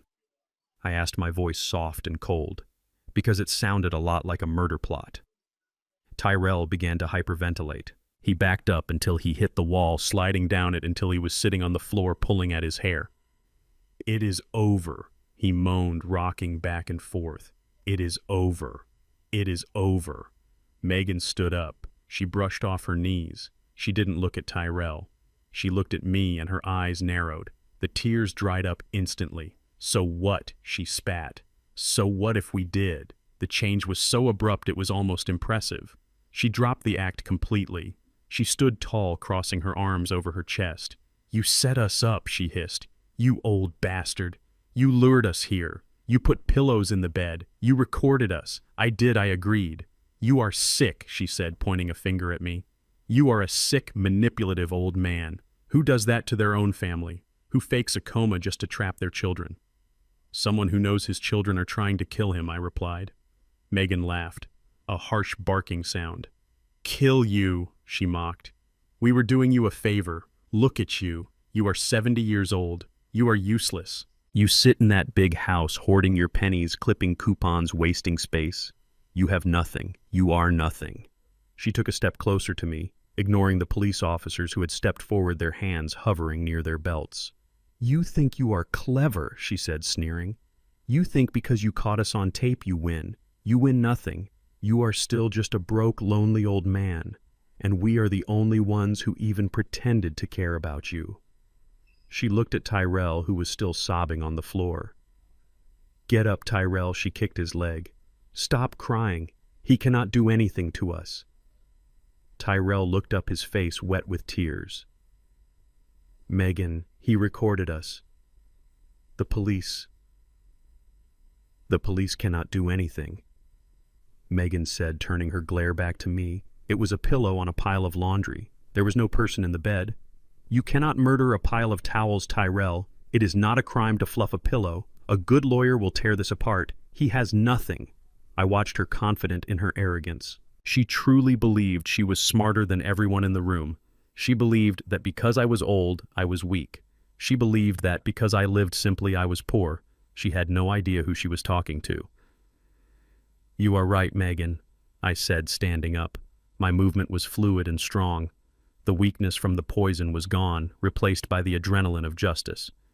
"You cannot murder a pile of towels," I continued, walking toward her. "But conspiracy to commit murder is a crime. Breaking and entering is a crime. Forging a power of attorney is a crime. Poisoning my coffee at the train station is a crime." Megan's eyes flickered. She took a half step back. "You have no proof of the coffee," she said quickly. "I have my blood work," I said. "I have the toxicology report from Dr. Ross, and I have the video from the station security cameras showing you handing me the cup." Her face paled slightly, but she held her ground. "Circumstantial," she said. "Is it?" I asked. "What about the document forger you hired?" "Paul Hayes." Megan stopped breathing. The color drained from her face, leaving her looking like a wax statue. How do you know that name?" she whispered. "Because he is in custody," I said. "He was arrested by the FBI last night. He told them everything, Megan. He told them about the $50,000 you paid him with stolen credit cards. He told them about the fake medical records. He told them about the will you tried to forge." I watched the walls close in on her. I watched the realization hit her that she wasn't just facing a family dispute. She was facing federal prison, but even then she tried to find a way out. She looked at Tyrell, then back at me. It was him, she screamed, pointing at my son. It was all Tyrell. He owes money to the mob. He forced me. I was scared. He said he would kill me if I didn't help him. Tyrell looked up, his mouth hanging open. Megan, what are you saying? You planned it all. He is a gambling addict, Megan shouted at me, ignoring her husband. He is dangerous. I am a victim here, Odell. You have to believe me.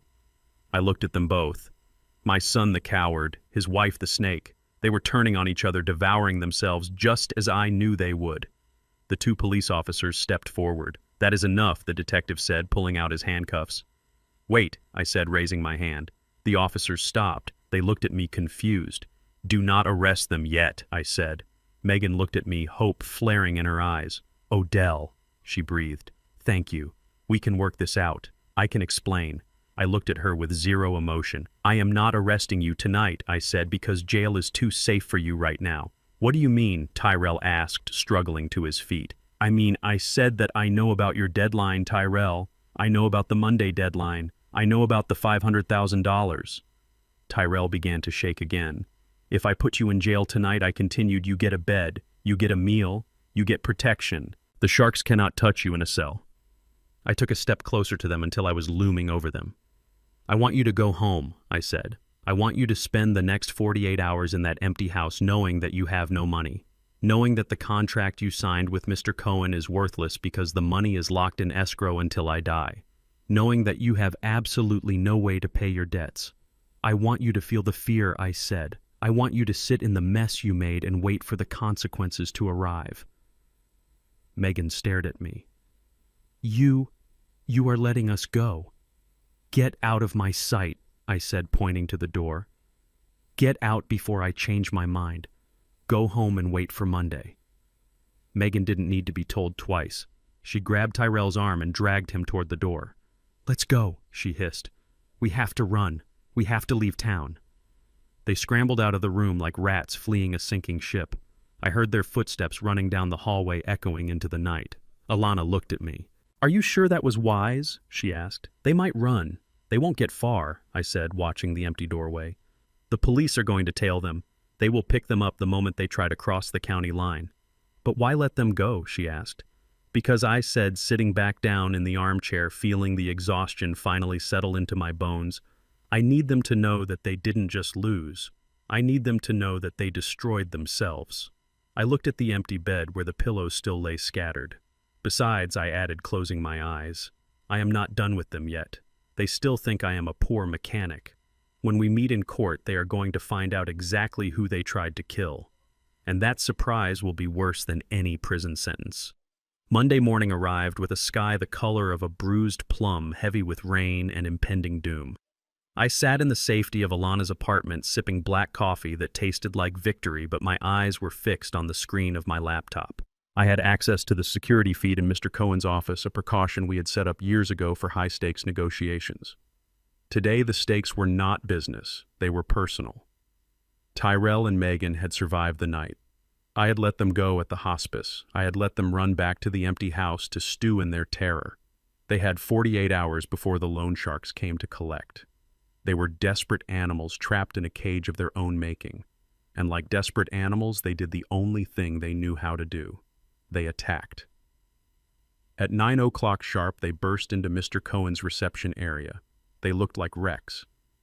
Tyrell was wearing the same suit from yesterday, but it was wrinkled and stained with sweat. His eyes were red-rimmed and wild, darting around the room as if he expected a gunman to jump out from behind the potted plants. Megan looked even worse. Her makeup was smeared.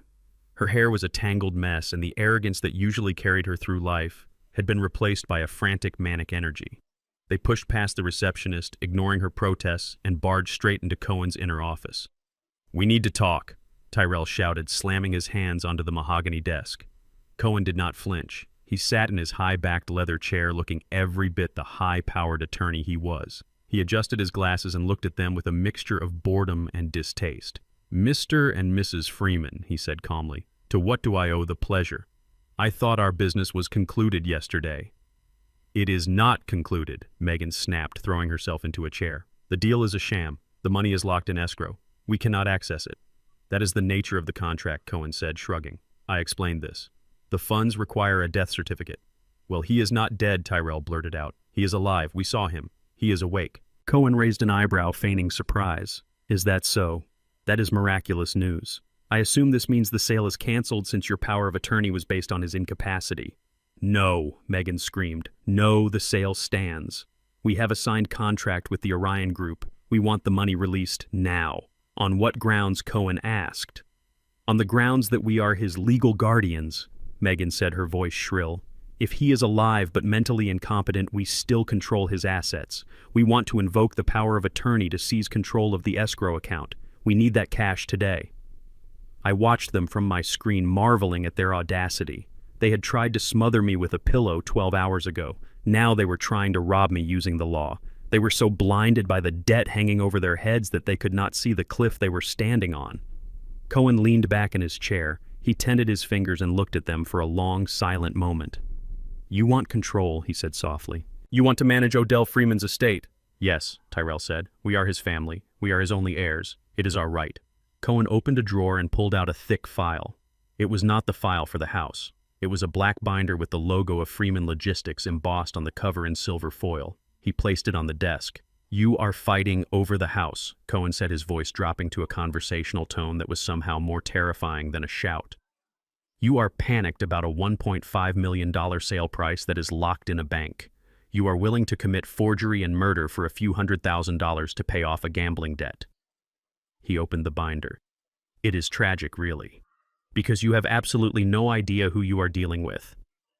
What are you talking about? Megan asked, her eyes narrowing. We know who he is. He is a mechanic. He has a pension and a savings account. Cohen laughed. It was a dry, dusty sound. A mechanic. Is that what you think? You lived in his house for 10 years, you ate his food, you spent his money, and you never once asked where it came from. He spun the binder around so they could see the first page. It was a consolidated balance sheet. Odell Freeman is not a mechanic, Cohen said. He is the founder and sole owner of Freeman Automotive Logistics. He owns the land under the Tri-State Industrial Park. He owns a fleet of 200 transport trucks. He owns 3 apartment complexes in the downtown district. Tyrell leaned forward, squinting at the paper. His mouth fell open. I watched the blood drain from his face. It happened slowly, starting at his forehead and washing down to his chin until he looked like a sheet of paper. $18 million, Tyrell whispered. What? Megan snatched the binder. Her eyes scanned the columns of numbers. Assets, liabilities, equity. Her finger traced the bottom line. Total net worth, $18,400,000. She looked up at Cohen. Her face was a mask of shock. This is a mistake, she said, her voice trembling. This cannot be Odell. He drives a 10-year-old truck. He clips coupons for tuna fish. He wears work boots. He wears work boots because he likes to work, Cohen said. He drives a truck because he values reliability over vanity. He lives simply because he wanted to teach his son the value of $1. Cohen looked at Tyrell with profound disappointment. He failed, obviously. He wanted you to build your own life, Tyrell. He wanted you to be a man. Instead, you became a leech. Tyrell made a sound like a wounded animal. He sank back into his chair, his eyes unfocused. 18 million, he mumbled. 18 million. He looked at his hands, the hands that had held the pillow. I tried to kill him for the house, he whispered. I tried to kill him for a few $100,000, and he had 18 million. The realization hit them like a physical blow. It was not just regret. It was a soul-crushing sense of their own stupidity. They had been sitting at a table loaded with a feast, and they had fought over the crumbs on the floor. If I had just waited, Tyrell said, tears streaming down his face. If I had just been a good son, if I had just asked him for help with the gambling, he would have helped you, Cohen said. He would have paid the debt, Tyrell. He would have been angry, he would have been disappointed, but he would have written the check. He told me so himself. He said, my son is lost, but he is still my son. Tyrell put his head on the desk and sobbed. It was a guttural, ugly sound. Megan, however, was processing this differently. I saw the shock fade from her eyes, replaced by a new frantic calculation. $18 million.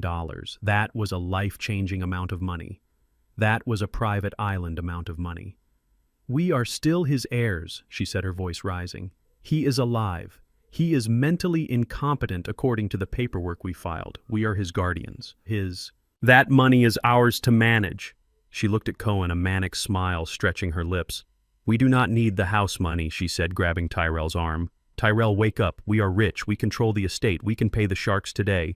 We just need access to the corporate accounts. Cohen closed the binder with a sharp snap. I was wondering when you would get to that, he said. He reached into his briefcase and pulled out a single sheet of paper. It was fresh, crisp, and bore a signature in blue ink. My signature. You seem to be operating under the assumption that the will you saw 5 years ago is still valid, Cohen said. You are also operating under the assumption that Mr. Freeman is incapacitated. He slid the paper across the desk.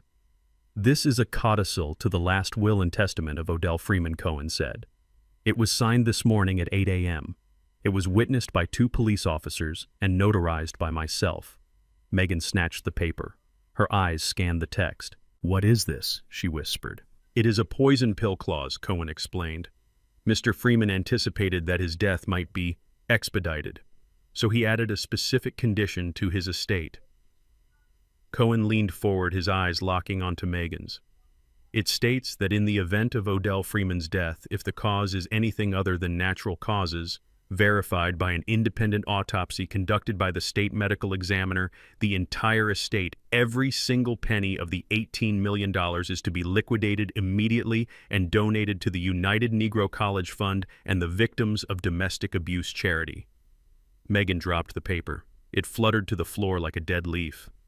You get nothing, Cohen said. If he dies of a heart attack, you get nothing. If he falls down the stairs, you get nothing. If he dies in his sleep and there is even a shadow of a doubt, you get nothing.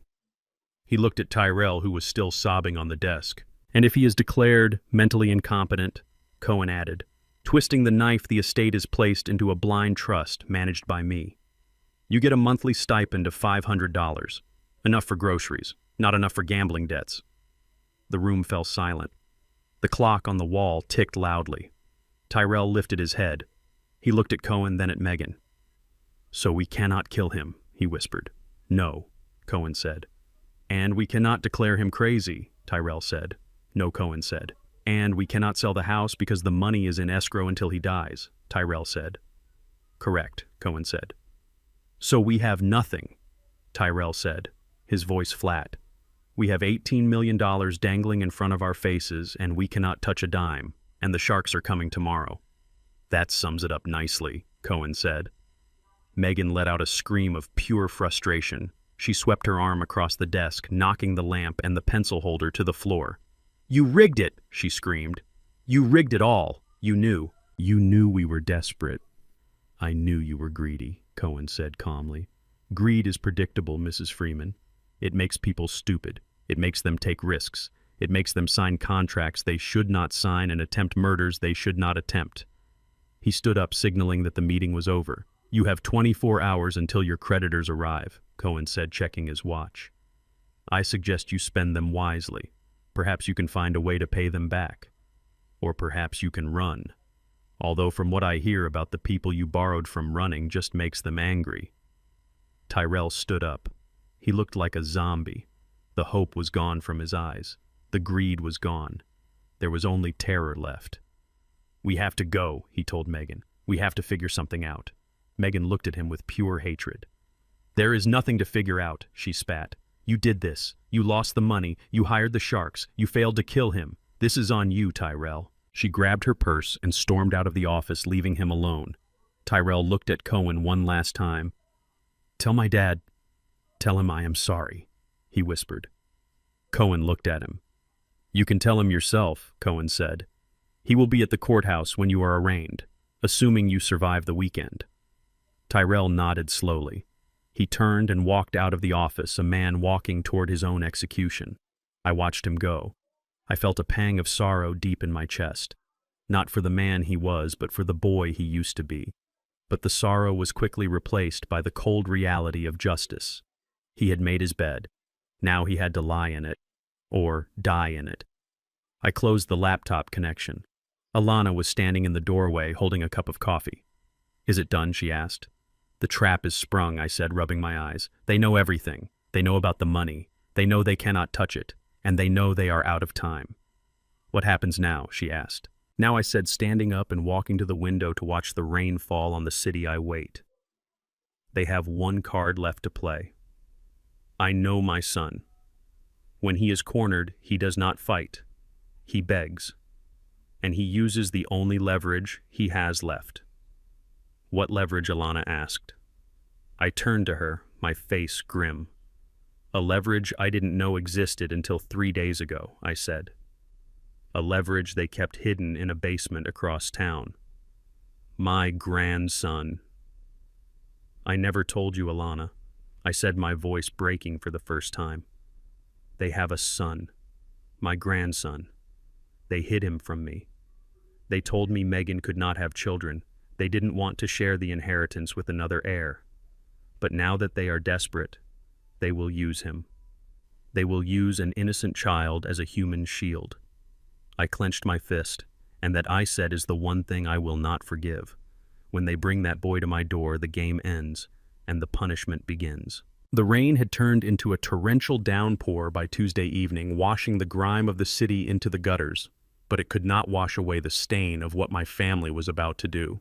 I sat in the living room of my house, the house I had bought back from myself with a fake contract, a loaded shotgun resting across my lap. I was not alone. Alana was in the kitchen, making coffee, her presence a silent comfort. And outside, somewhere in the dark, my son and his wife were running out of time. The deadline from the loan sharks was midnight. They had 4 hours left. They had no money, they had no assets, they had no way out. I knew my son. I knew that when a coward is cornered, he does not find courage, he finds a victim. And I knew exactly who that victim was going to be.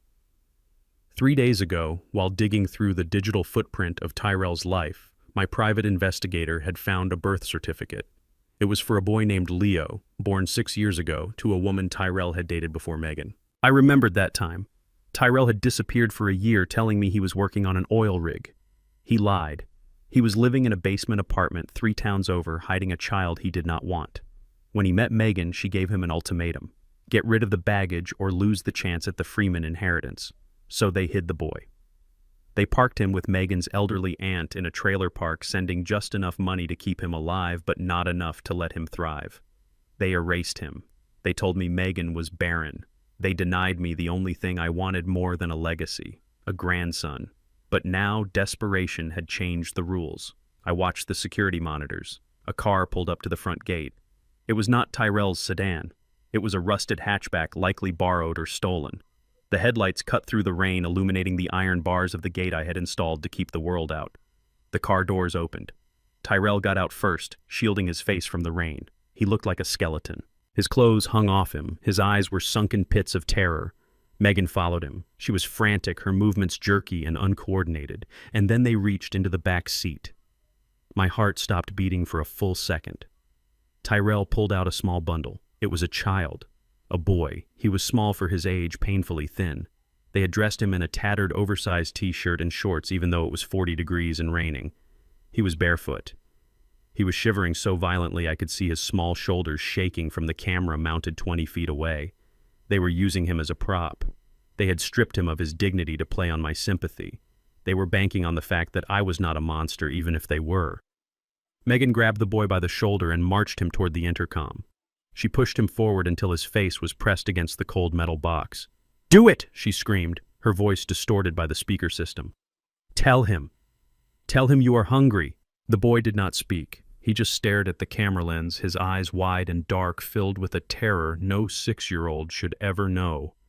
He looked so much like Tyrell did when he was that age it made my chest ache. "Say it," Tyrell shouted from behind him. "Tell Grandpa you want to come inside." The boy whimpered. "Grandpa," he whispered, "I am cold." That sound broke me. It shattered the wall of ice I had built around my heart. It wasn't the plea of a manipulator. It was the cry of a child who had been used as a pawn his entire life. Megan grabbed the intercom button. "Odell, I know you are watching," she screamed. "Look at him. This is your blood. This is your grandson, Leo. We didn't want to tell you, but we have no choice. We have no food, Odell. We have nowhere to go. If you do not let us in, he is going to freeze out here." She paused, waiting for a reaction. When the gate didn't open, she played her ace. "The men are coming, Odell.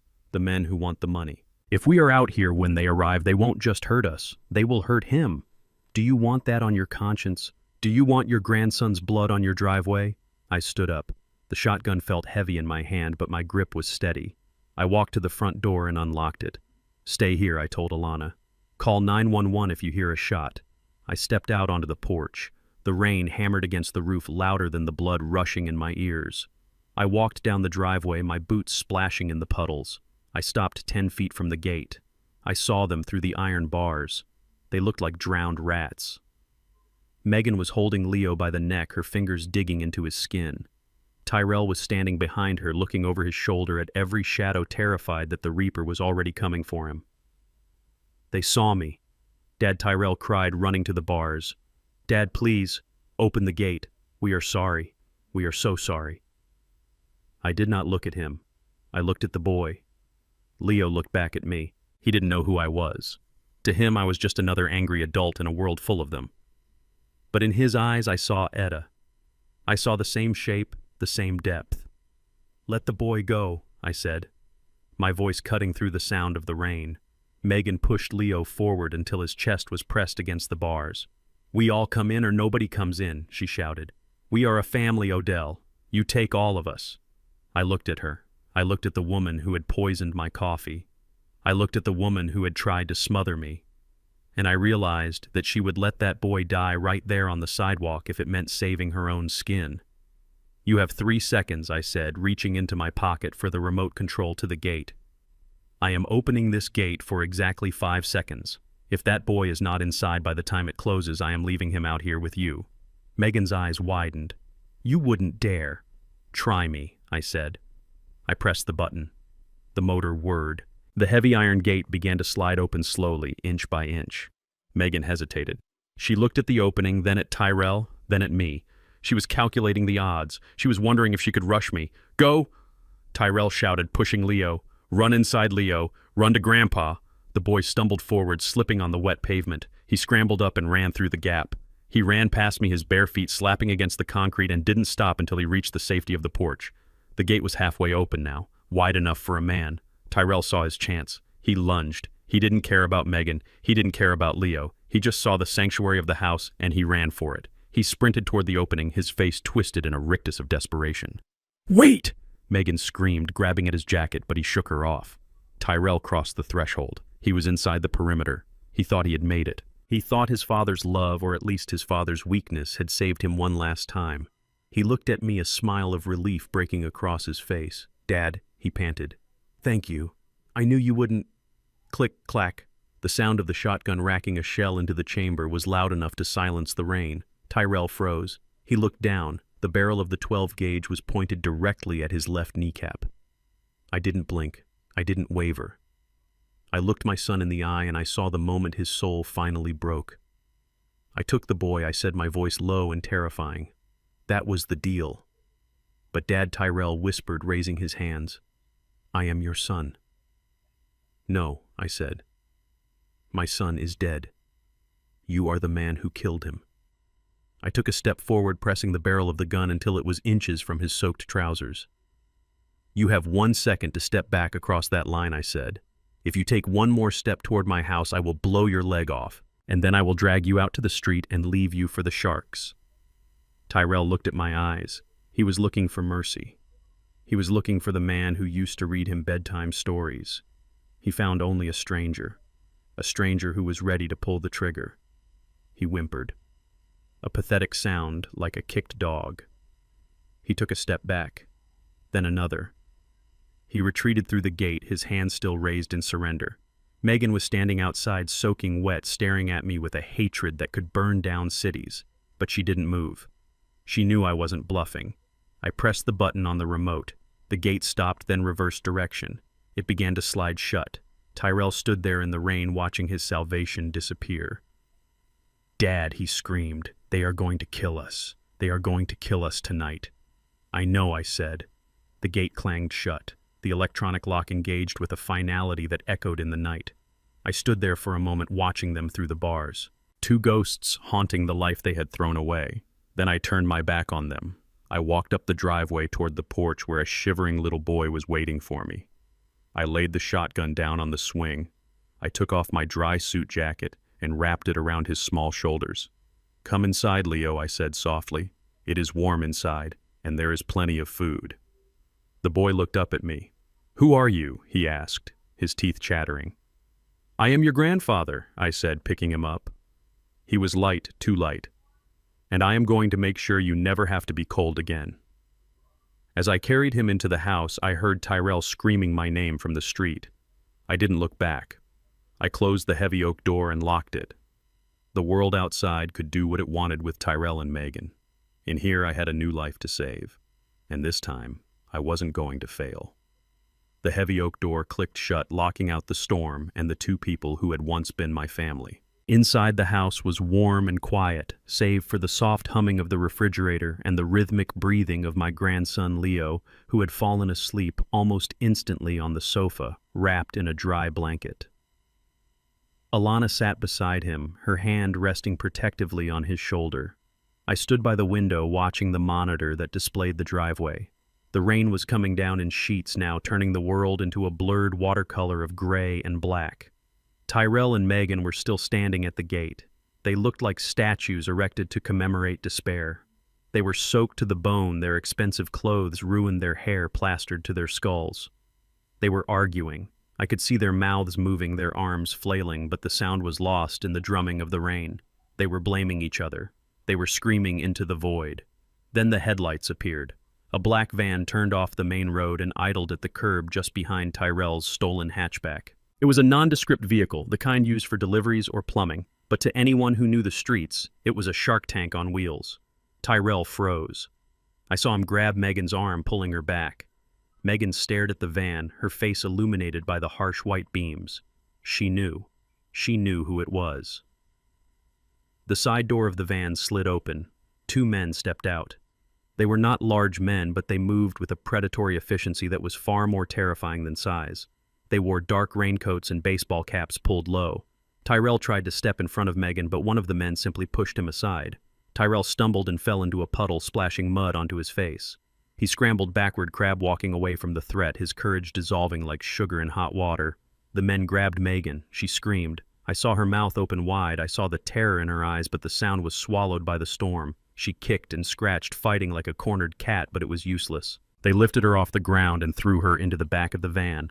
One of the men stopped before getting back in. He looked down at Tyrell, who was cowering on the wet pavement. He dropped something onto Tyrell's chest. Then he climbed into the van, the door slammed shut, and the vehicle sped away, disappearing into the night as quickly as it had arrived. Tyrell lay there for a moment, the rain washing over him. Then he sat up. He picked up the object the man had dropped. It was a phone. He looked at the screen. I watched on my monitor as he read the message. I saw his body convulse. I saw him throw his head back and let out a scream that I could feel in my bones even through the thick walls of my house. He scrambled to his feet. He looked at the empty street where the van had vanished. Then he turned and looked at my house. His face was transformed. It was no longer the face of my son. It was the face of a madman. His eyes were wide and unblinking, his lips pulled back in a rictus of pure panic. He was a cornered animal, and he had just realized that there was only one way out. He ran toward the house. He didn't go to the door. He knew it was locked. He knew I wouldn't open it.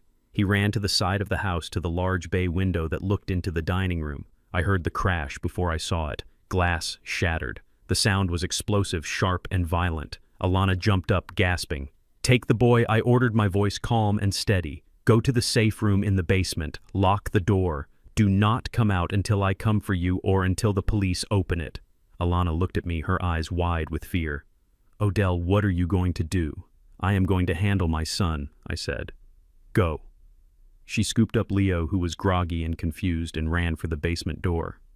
I heard the heavy deadbolt slide home a second later. I was alone in the living room. I heard Tyrell climbing through the broken window. I heard his boots crunching on the glass. I heard his heavy, ragged breathing. He burst into the hallway. He was wet, bloody, and insane. He had cut his hands on the glass, and blood was dripping from his fingers, mixing with the rainwater on the floor. He stormed into the kitchen, his eyes scanning the counters frantically. He grabbed the largest knife from the butcher block, a 10-inch chef knife I used for carving roasts. He turned and saw me standing in the living room. I had placed the shotgun on the mantel. I stood with my hands empty, my arms at my sides. I wanted him to see me. I wanted him to see that I was not afraid. "Give me the money," he screamed. He charged at me, the knife held high. He stopped 5 feet away, his chest heaving. "Give me the money, Dad," he yelled, his voice cracking. "You have $18 million. You have it. I know you have it. Give it to me." I looked at him. I looked at the knife in his hand. "Megan is gone," I said quietly. "They took her," Tyrell sobbed. "They took her, Dad. They sent me a text. They said I have 2 hours, $500,000, or they send her back in pieces. They sent a picture, Dad. They have a saw." He took a step closer, waving the knife. "You have to save her," he pleaded. "You have to write a check. You have to do a transfer. You have the money. Why won't you give it to me?" "Because I cannot," I said. "The money is frozen, Tyrell. I triggered the protocol. No one can touch it, not even me. Not for 48 hours. You are lying," he screamed, spittle flying from his lips. "You are lying because you hate me. You always hated me. You think I am a failure. You think I am weak. I do not think you are weak," I said. "I think you are lost." "Save her!" Tyrell shrieked, lunging forward and slashing the air with the knife. "Save her, you old bastard! Why are you so cruel? Why do you want us to die?" "I am not the one who borrowed money from murderers," I said, my voice hardening. "I am not the one who tried to kill his father. You did this, Tyrell. You built this trap." He stared at me, his eyes burning with a mixture of grief and murderous rage. He looked at the knife in his hand. He looked at my chest. "If you won't give it to me," he whispered, "I will take it. I will kill you, and I will take the keys, and I will find the cash. You have cash hidden here. I know you do." He was past reasoning. He was past fear. He was operating on pure survival instinct. He charged. He didn't swing wildly this time. He came at me with intent, aiming the knife straight for my stomach. He wanted to gut me. He wanted to open me up and find his salvation inside my ribs. I didn't reach for the shotgun. There was no time, and I knew in my heart I could not pull the trigger on my own son no matter what he had become. But I was not defenseless. Tyrell saw an old man. He saw a mechanic. He saw a father who had always been soft, who had always forgiven. He forgot about Vietnam. He forgot about the 2 tours I did in the jungle when I was 19 years old. He forgot about the hand-to-hand combat training. He forgot that before I fixed cars, I fixed problems that shot back. I didn't move until he was within striking distance. When the knife thrust came, I stepped to the side, pivoting on my left foot. The blade sliced through the air inches from my jacket. I grabbed his wrist with my left hand, clamping down on the pressure point with a grip that had been forged by 40 years of turning wrenches. Tyrell gasped, his fingers flying open in reflex. The knife clattered to the floor. I didn't let go. I pulled him forward, using his own momentum against him. I drove my right shoulder into his chest, knocking the wind out of him. As he doubled over, I swept his legs out from under him. He hit the floor hard. Before he could scramble up, I was on him. I twisted his arm behind his back and pinned him to the hardwood floor with my knee. I applied just enough pressure to keep him immobilized. He struggled, thrashing against my weight, but he was soft. He had spent his life sitting in cars and gambling halls. I had spent my life lifting engine blocks and hauling steel. He was no match for me. "Stop!" I shouted, pressing his face into the floor. "Stop fighting Tyrell!" He let out a wail of despair and went limp. He lay there, sobbing into the wood, his tears mixing with the blood from his hands. "Why?" he cried. "Why didn't you just give me the money, Dad? It is just paper to you. It is just numbers in a book. Why did you make me do this?" I leaned down close to his ear. My heart was pounding, but my voice was steady. "I didn't give you the money, Tyrell, because I knew exactly what you would do with it. I knew you wouldn't pay off the debt. I knew you wouldn't start over." I tightened my grip on his arm. "I knew you would use it to buy poison," I said. "I knew you would use it to hire someone to finish the job you started at the station. I knew that as long as I was alive, I was an obstacle to you. And I knew that money would not save you. It would only arm you." "And I was right," I whispered. "Look at you. You broke into my house. You pulled a knife on your father. You proved me right, Tyrell." He sobbed harder, his body shaking under my knee. "What about Megan?" he choked out. "They are going to kill her." I reached into my pocket with my free hand and pulled out my phone. I dialed a number I had programmed earlier. "Detective Johnson," I said into the phone. "It is Odell. He is here. I have him restrained, and I have the location of the van." Tyrell froze. You know where they are." I tracked Megan's phone, I told him. I put a tracker on her car 3 days ago, Tyrell, just like you put one on mine. I spoke back into the phone. The van is heading east on I-95. They are taking her to the old shipyard. Intercept them and send a unit to my house. I hung up. Tyrell lay there stunned. You are saving her, he whispered, after everything she did, after she tried to kill you. I am not saving her for you, I said, standing up and backing away, keeping my eyes on him. I am saving her for the jury. I want her alive so she can stand trial. I want her to spend the rest of her life in a cage thinking about the mistake she made when she underestimated me. Tyrell rolled over onto his back. He looked up at the ceiling, his eyes empty. And me, he asked. What happens to me? In the distance, the sound of sirens began to rise, cutting through the storm. They were coming closer. You, I said, looking down at the stranger on my floor, are going to prison, son. You are going to go to a place where money does not matter. And you are going to have a long, long time to think about the value of $1. The red and blue lights of the police cruisers flashed through the broken window, painting the walls in strokes of violence and law. The front door burst open. Officers swarmed into the room, guns drawn. I pointed at Tyrell. He is all yours, I said. As they dragged him up and handcuffed him, he looked at me one last time. I am sorry, Dad. He wept. I turned my back on him. I walked toward the basement door to release my grandson. I know, I said to the empty room, but sorry does not bring back the dead. And tonight, Tyrell, you are dead to me. The police station was a chaotic hive of activity, buzzing with the energy of a major bust. Detective Johnson had coordinated the raid on the shipyard with military precision, and the results were immediate. Megan was found huddled in the back of the van, terrified but physically unharmed. The loan sharks had scattered like roaches when the floodlights hit them, leaving her behind as dead weight. She was brought into the precinct wrapped in a gray wool blanket, looking like the victim she so desperately wanted the world to believe she was. Tyrell was already there, sitting in a holding cell, his head in his hands, staring at the concrete floor as if it were a portal to hell. I stood in the observation room next to Alana, watching the monitor. We watched as Megan was led through the bullpen by a female officer. She saw a detective approaching with a clipboard, and she smiled a weak, trembling smile, thinking she was about to be released into protective custody. She pulled the blanket tighter around her shoulders, shivering for effect. Thank God, she wept, her voice loud enough for the room to hear. I want to press charges against those men. They kidnapped me. They threatened my life. My husband owes them money, and they took me to get to him. The detective stopped in front of her. He didn't offer her a pen for a statement. He didn't offer her a cup of coffee. He reached into his belt and pulled out a pair of handcuffs. The metal clicked ominously in the fluorescent light. Megan Vance, you are under arrest for conspiracy to commit murder in the first-degree attempted murder and fraud, the officer said, his voice cutting through the noise of the station like a knife. Megan's jaw dropped. The color drained from her face, leaving her looking like a ghost. What? She stammered, backing away.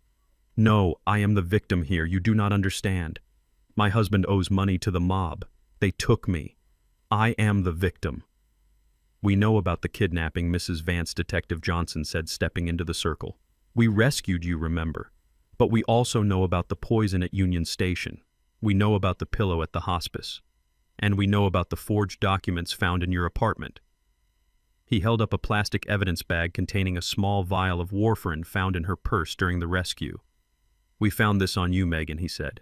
It matches the toxicology report from Mr. Freeman. It matches the residue in the coffee cup we recovered from the trash can at the station. Megan looked at the bag, then at the holding cells down the hall where Tyrell was sitting. Her face hardened instantly. The weeping victim vanished, replaced by the cold, calculating predator I had seen in my living room.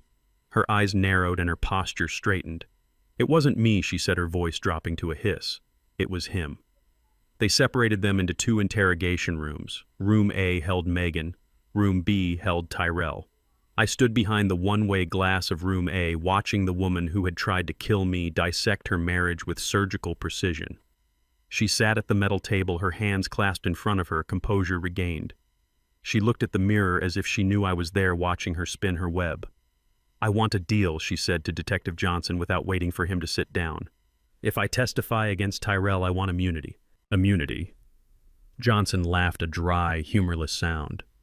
For attempted murder. You are not in a position to bargain, Megan. You are looking at life in prison.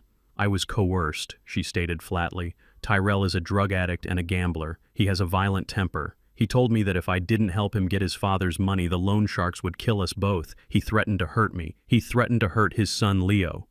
I felt a surge of rage, so hot it almost blinded me. She was using the boy again, the boy she had abandoned in the rain, the boy she had called a burden. She was using his name to save her own skin. I didn't want to poison the coffee. She continued, her voice smooth as silk. Tyrell made me buy it. He put the powder in. I just handed it to Odell because I was terrified of what Tyrell would do if I refused. And the hospice. He dragged me there. I tried to stop him. I told him it was wrong. That is why I screamed when the police came in. I was relieved. I wanted to be caught. It was a masterpiece of lies. She was painting my weak, spineless son as a criminal mastermind and herself as the battered wife forced into a life of crime. She was rewriting history in real time, hoping that her tears and her gender would buy her sympathy. Johnson left the room without saying a word and went next door to room B. Tyrell was slumped in his chair, looking like a man who had lost his soul. He didn't look up when the detective entered. "Your wife is talking," Tyrell Johnson said, sitting down across from him. "She is talking a lot." Tyrell looked up, hope flickering in his eyes like a dying candle. "Is she okay? Did the sharks hurt her? Is she safe?" "She is fine," Johnson said, leaning forward. "She is actually trying to cut a deal. She says you forced her to do everything. She says you threatened to kill her and Leo if she didn't poison your father." Tyrell frowned. "What? That is not true. She bought the poison. She came up with the plan. She found the forger." Johnson placed a small digital recorder on the table. "Listen for yourself." He played the tape of Megan's interrogation. Tyrell listened to his wife's voice, calm and steady, throwing him to the wolves. He heard her describe him as violent, as an addict, as a monster who terrified her. He heard her say she was relieved when the police arrived. As the recording played, I watched my son break. It wasn't a loud break. It was a silent crumbling. His shoulders fell. The light went out of his eyes. He realized that the woman he had destroyed his life for, the woman he had tried to kill his father for, had never loved him. She had just used him. He was just another tool in her box, and now that he was broken, she was discarding him like a bent nail. She said, "I threatened Leo Tyrell," whispered, tears leaking from his eyes. "I would never hurt Leo. I sent him away to keep him safe from her. She hates him. She wanted to put him in foster care." He looked at Johnson, his face wet with tears. "I want to confess," he said, his voice trembling. "I want to tell you everything, but please do not let her get away with it. She is the one who wanted the money. She is the one who found the forger. She is the evil one. I was just weak. I was just scared. I had seen enough." I walked out of the observation room and into the hallway. The precinct was buzzing with the energy of a closed case, but I felt only a deep, heavy silence inside me. Detective Johnson met me by the water cooler. "We have them both." "Mr. Freeman," he said, marking a check on his clipboard, "full confessions. They are turning on each other so hard the DA won't even need a trial to get a conviction. We are looking at 20 years minimum for conspiracy and attempted murder."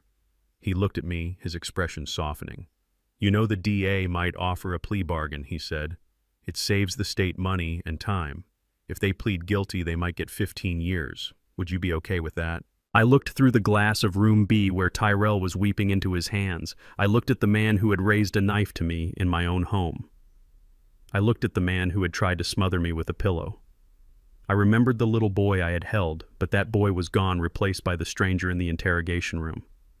"No," I said, my voice hard as stone. "No plea bargains."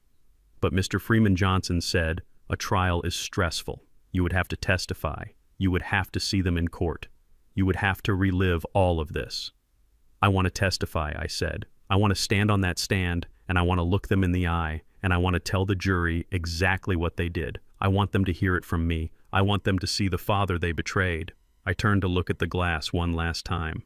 Tyrell looked up. He couldn't see me through the mirror, but he knew I was there. He stared right at his reflection, right into my eyes. "Dad," he mouthed the word. "Dad, I am sorry." He screamed it, then his voice muffled by the soundproof glass, but the agony was clear. "Dad, please, I am sorry. Help me." I didn't blink. I didn't feel a tug of sympathy. I felt only the weight of the decision I had made. He had made his choice when he picked up the pillow. He had made his choice when he picked up the knife. Now I was making mine. prosecute them to the fullest extent of the law, I told Johnson. I will be your star witness, and I will make sure they never hurt anyone again. I turned my back on the window. I turned my back on my son. Let's go, Alana, I said, walking toward the exit. We have a little boy waiting for us at home, and I have a lot of work to do to fix the damage my family caused. I walked out of the station into the cool night air, leaving the weeping ghosts of my past behind glass walls where they belonged.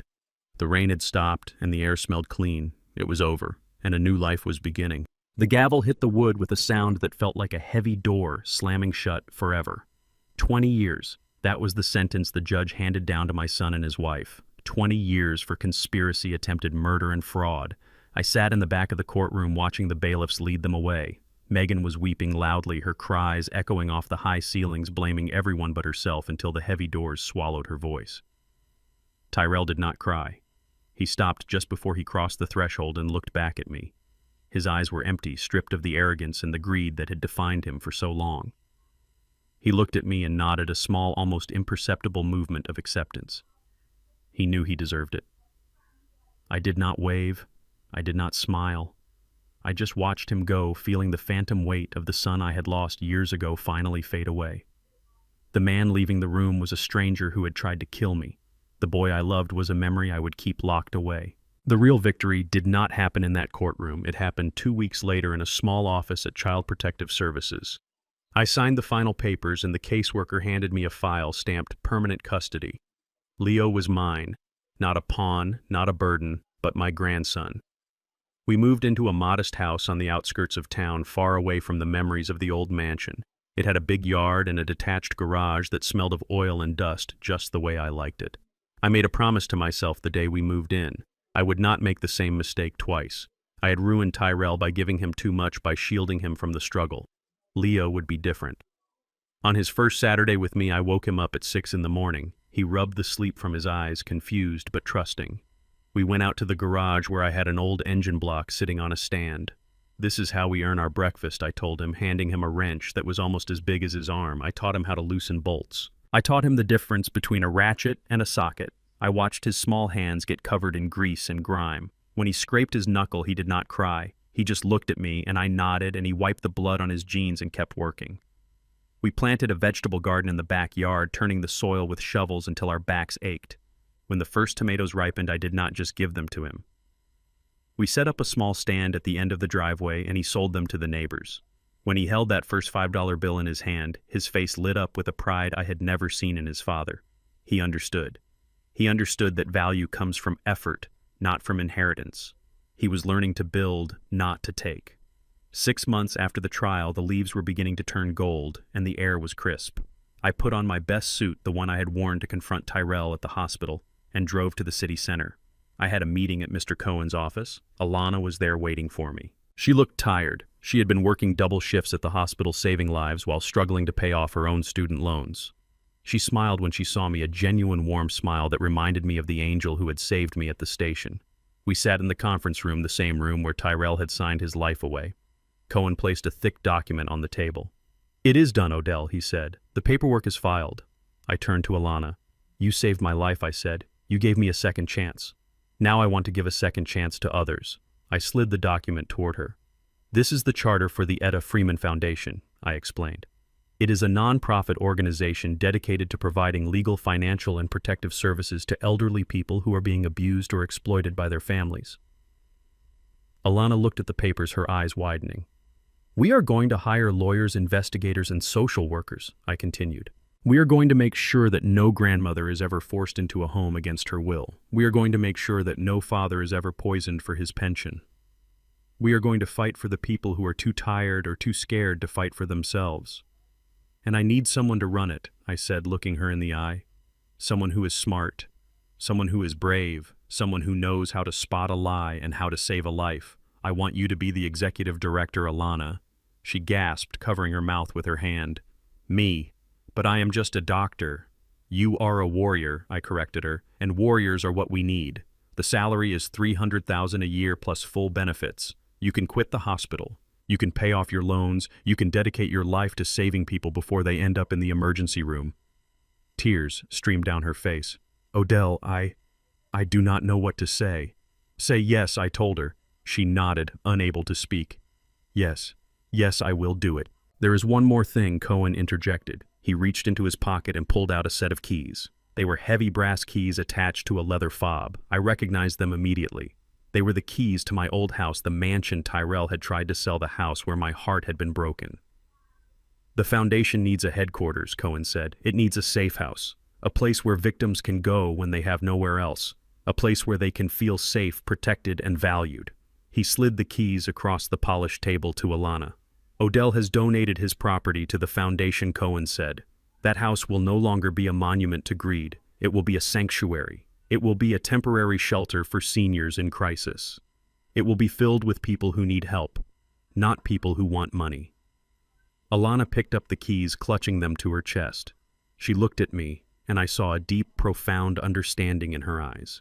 She knew what this meant. She knew I was giving away the symbol of my past to build a future for others. We will make it a home again, she whispered. We will fill it with love, Odell. Real love. I smiled. I knew she would. The house that had almost destroyed me was going to save hundreds.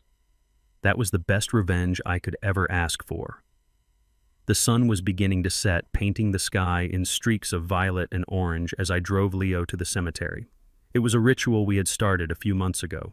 Every Sunday we visited Grandma Etta. Leo never met her, but he knew her. He knew she liked yellow roses. He knew she hummed when she cooked. He knew she was the reason his grandfather was the man he was. We walked hand in hand through the quiet rows of headstones, our footsteps crunching softly on the fallen leaves. Leo was carrying a small bouquet of wildflowers he had picked from our garden. I was carrying 2 cups of coffee from the station cafe. We stopped in front of the granite marker. Etta Freeman, beloved wife and mother. Leo knelt down and placed the flowers carefully on the grass, arranging them just so.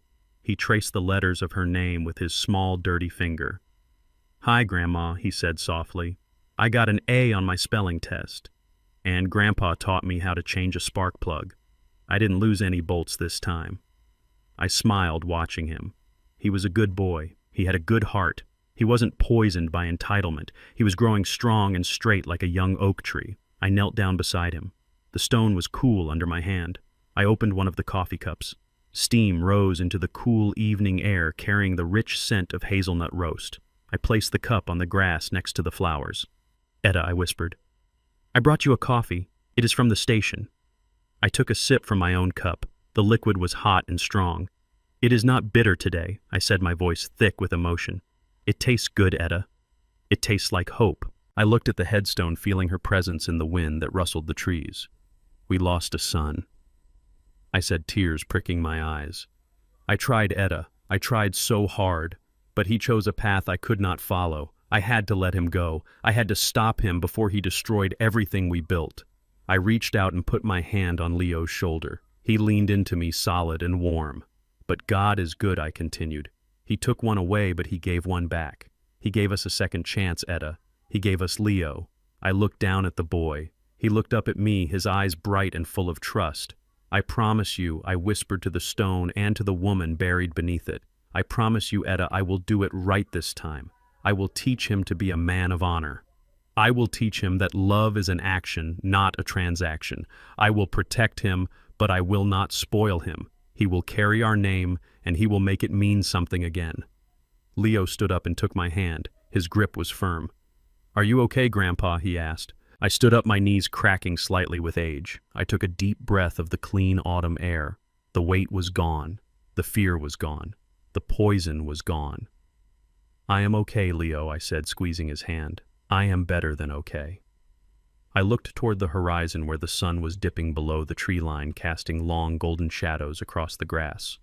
The future was out there waiting for us. It wasn't the future I had planned 40 years ago, but it was a good future, an honest future. Let's go home, son, I said.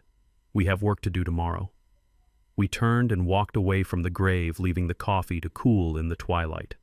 Hand in hand, grandfather and grandson, we walked into the sunset, ready to build a life worth living. I learned the hard way that blood does not make you family, loyalty does.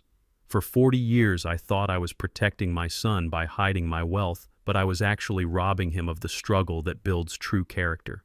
You cannot buy respect, and you cannot inherit integrity. Sometimes the bravest thing a parent can do is let their child fall. I lost a son to greed, but I gained a grandson through grace. It is never too late to rewrite your legacy. True wealth isn't what you leave in a bank account, it is the values you leave in a child's heart. If you enjoyed this story, please hit the like button and subscribe to the channel. Have you ever had to make a difficult choice to cut off a toxic family member? Let me know your thoughts in the comments below.